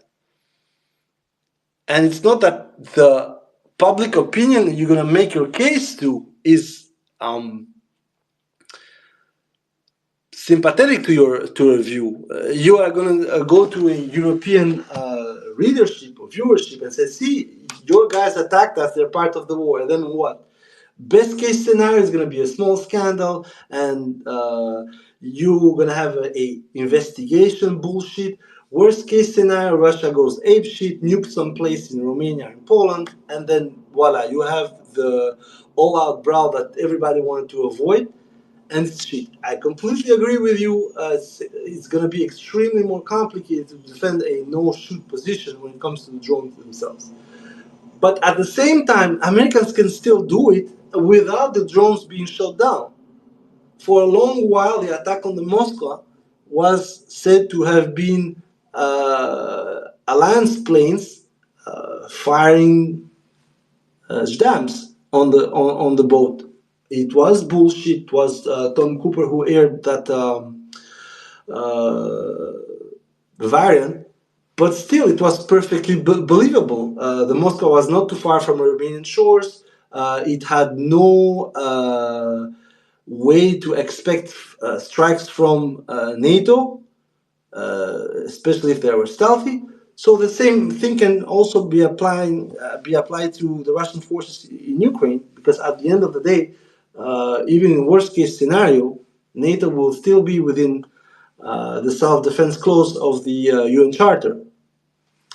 Of course, politically it would be loaded, but the UN Charter allows that for as long as the UN hasn't been committed into a solution. In this case, it's not possible. America would say, see, Russia is at the USNC. We cannot do much. So, Chapter 51 applies. Fuck you, Russia, you know? Now, the problem with that aspect is that this would also open up a counterpart, because you now are co-belligerent. Never mind if it's legal for you to be one, that opens the legality of strikes on the Russian side as well. Is this going to be funny for everyone? As I said, for America, and I know Trump would like to have this gambit, but Trump is also the guy who once killed Soleimani, at the other time blew up 3 completely empty buildings in Syria as a retort to so-called Syrian gas attacks on civilians. So I would still caution anyone to treat Trump as the one or the other. What we can indeed think, and I agree with you, I said that right now I'm fully 100% shoot the beach down. You have so many options. You're going to have North Korean missiles to Abkhaz volunteers. You got Houthi, though, in the middle of the Black Sea, firing a 358. You're going to have an unfortunate mistake by, a air defense battery thinking that it's a Ukrainian drone going to attack Krasnodar or whatever. We have the Russians having fired to their own planes before, so it's very possible. There are so many variants to do it, and I agree with you that it has to be done not as much to keep these red lines true, but just to spite the Americans. At this point, it doesn't matter what your red lines were or are, because the Americans are going to a path into this road to perdition. They have changed everything. They said no attacks. They said no strikes in Russia. They actually have the control of what they're doing. They have initiative on the escalation on their side. The only thing they cannot do, and they know, is just, as I said, in short term, offer these strategic balance shifting weapons, mostly tomahawks, and nukes. Everything else now, given how weak Dark Brandon is, and given how shitty the Ukrainian position is on the table. And at some point, what will happen, and this is the worst part of the situation, at some point, we would be to this crux of the matter, where not only the Russians will have no other choice but to shoot down unmanned flights, but they will have to go after manned flights as well, because I'm pretty sure that the two SAB electronic warfare / early warning planes that are going to be given to 404 are not going to be able to be manned by Ukrainian personnel as a starter. We had this discussion for a while, and I said that for all these complicated systems, there has to be a chaperone, American, French, whatever. And then we learned by the German leak that indeed there were French assholes doing the targeting. Indeed, there were Brits in there. Of course, it was a secret de polichinelle. We knew that there had to be something. Ukrainians could not be that as good as fast. But in this case, with those two planes, I think that should be the first target, because we will have Swedish or French or British operators on those planes going down to fucking hell. And that would hurt a lot more, in my opinion, than shooting outright NATO personnel. It would be like, I know what you did. And of course, taking out the Triton, the Forte, whatever, to me, it's game. Especially after the very selective campaign to try and blind Crimea and attack things that have nothing to do with this war. The NI-16 station, my God, what the fuck was that? The Voronezh, twice, one failed attack, the other one half-assed, but thank God it was only drones. What was that? There is no justification for those, especially as the ATACMS just doesn't fly in the detection envelope of the Voronezh. The whole point was for the Ukrainians to spite the Russians and to do the bidding of the Americans. And so, in my opinion, it's good to return the favor. Shooting down the drones is a perfect way to spite them, especially if you can find a lie that is perfectly compatible with what happened. So, oh fuck, we thought it was an Ukrainian drone going for Krasnodar. We blew it. Sorry, bro.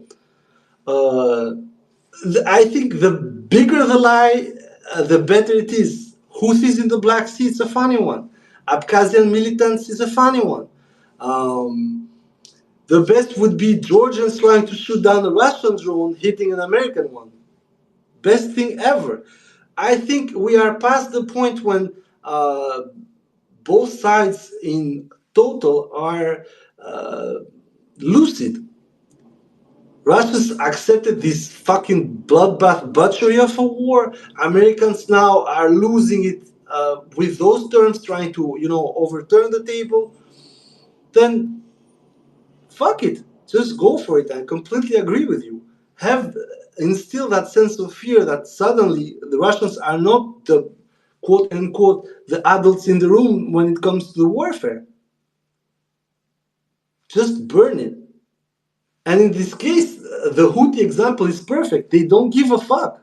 No GDP, just fucking lob shit towards foreign boats, shoot down drones. Of course, people would say those drones are flying over Yemeni airspace and Yemeni territory. What's the difference in this case? It's not the Russians that are going to shoot them down. It's, I don't know, the Houthis you find a fucking solution. You have the means to shoot them down. It's not like some stealth shit. It's literally a huge Boeing business jet that you're going to fucking shoot down with, I surmise, even a book. Just write on the book I don't know, Ababil or something like that. I'm pretty sure there are enough Arabic speakers in there. You paint that with bright colors. You write the usual Amat al-Amrika, and it's done. I completely agree with you. This whole charade was to say that I'm a bit bewildered that after all this fucking bullshit, there is a political will not to shoot them down. And I'm not saying go there, fly there, and drop fuel or fluids on it. I'm literally saying just blow it out of the sky. And if possible, with like 5, 6 different people filming it. That's how the Ukrainians do that shit. Yeah, man. You're laughing, but I'm fucking mad because you could justify it by not willing to escalate, but what is there more to escalate? Yeah, because the issue again, like it's just that there has been no response from these escalations. Like even if you know the other side is going to escalate, you have to show some kind of resistance or some kind of response. Otherwise, it's just it. I mean, they start getting even more ideas, right? And I've talked before about the Ukrainian economy, and of course, this is and right now we're actually beginning to see the power situation go into a critical level, and we're actually beginning to see some of the critical industries now starting to be affected because they're being forced to buy 80% of their power from Europe. But yeah, like these kind of costs that you impose on them, like it actually reminds people like shit, we're serious, right? That there's actually a war going on, and you can't just assume that whatever you send into Ukraine is just going to be safe. Yeah, I agree with you. I will not agree with the no response. I would say that Russians are taking a completely different road, and in a certain sense, is that instead of grabbing your right ear with your right hand, you're grabbing your left ear with your right hand by going all in the back of your neck. And I said that by saying that every time the Americans had, in a way, escalated, Ukrainians have been worse off. Now, is it the way we want to go forward with this? If we are the Russian military, we had this discussion together, and we discovered that, in fact, according to the Western press, of course, Putin was ready to literally, cuck out. And if it wasn't for the guy who everybody maligned, so basically Gerasimov, maybe we would have the worst fucking plan ever, influenced by a completely out of the loop economical leadership, in this case Abramovich, who also represented some of the economic interests outside of Russia, and who had Putin's ear about closing, quote unquote, the Ukrainian chapter as soon as possible, with some vague promises of not joining NATO and respecting the Russians' rights in Ukraine. I mean, honestly, I cannot even believe that. Therefore, to me, it seems completely far-fetched that this happened. But apparently, there was some truth to this. So once again, I'm going to repeat: for as long as they are going to piss off the military by doing the shit they're doing, in this case, the Americans, at some point, it's going to boil down to what happened in 2022 at the end of the year, when I think the military forced Putin to announce both the incorporation of the oblasts and to call the partial mobilization.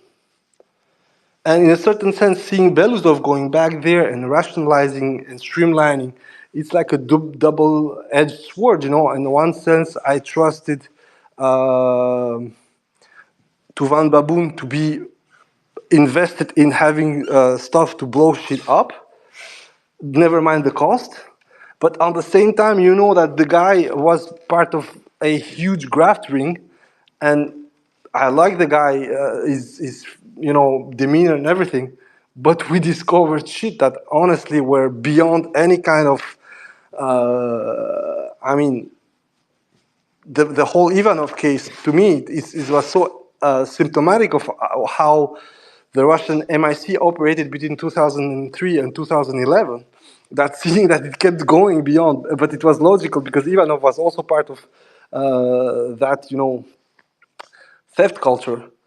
So in a sense, my only scare right now when it comes to Russia is not they're going to tap out or they're just going to let the political leadership have some of it.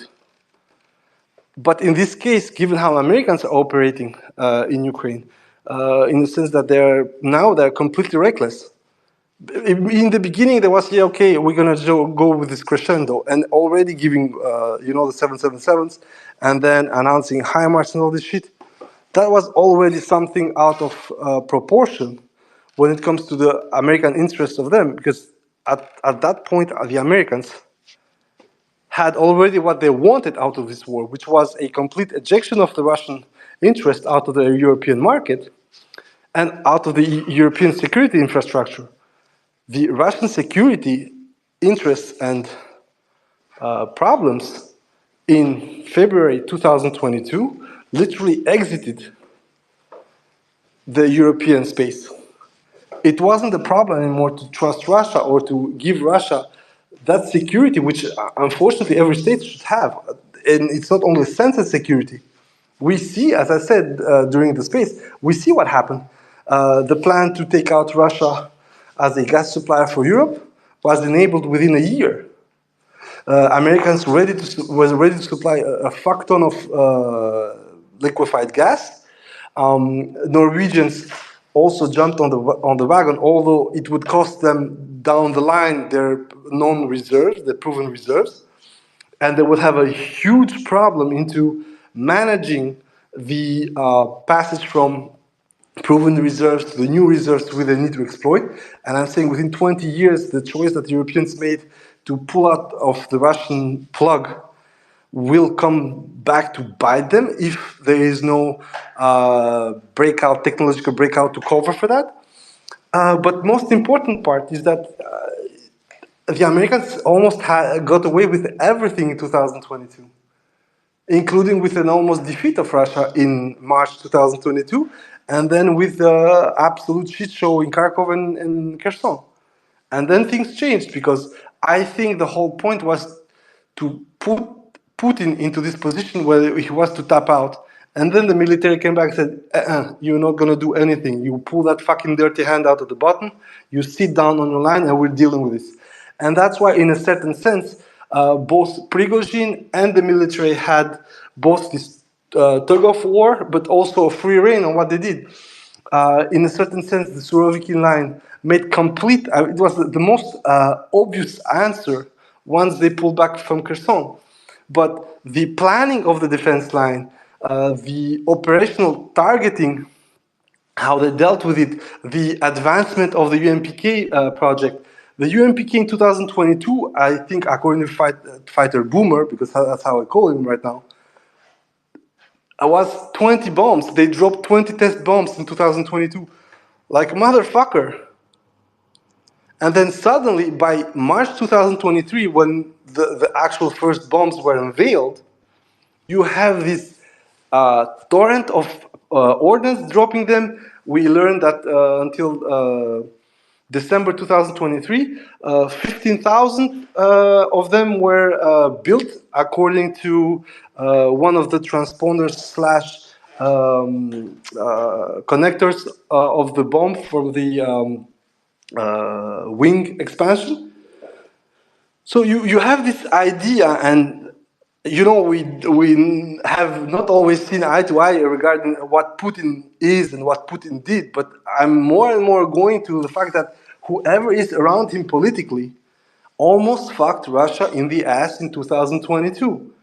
And for the much maligned Russian military, it became a matter of pride. These guys were not going to let themselves beaten by what they regarded as lower than them, which in this case was the Ukrainian peasants. Let's say it as it is. So I think that at some point you were going to have your way in this, that it might be a drone, it might be a joint rivet, but at some point the Russian military is going to flip especially if the F-16 suddenly has what we spoke about before everyone else, GSO extended range, and the same way the Americans are doing now for Patriots, that they pulled out the FMS from the Greeks and the Swiss. I'm pretty sure they're gonna do the same for this GDAM, this JASM from fucking Poland, because Poland has ordered 800 of them. If they can do that for Patriots, because Ukraine needs them, for sure they're going to do the same for JASM extended range, because Ukraine needs them. And Poland would be the first most delighted customers to just let them go if they can hit the intended target. Poland doesn't want them for anything else but to bomb Russia with them. So in this sense, you remember I told you before everyone else that it looked like a preposition stock. It starts to make sense. And once that is there, it's, in my opinion, I think you both gonna agree with me, too late. But it would force a reaction. Too late, but a reaction. Sorry, it was a bit longish. Guys, if you wanna intervene a bit more, if you wanna add anything else, you're free to do so. Otherwise, well, we are going to close shop for today. Thank you very much for everything. I'm not going to promise any date because I promised multiple times before, but I didn't have really the time to do it.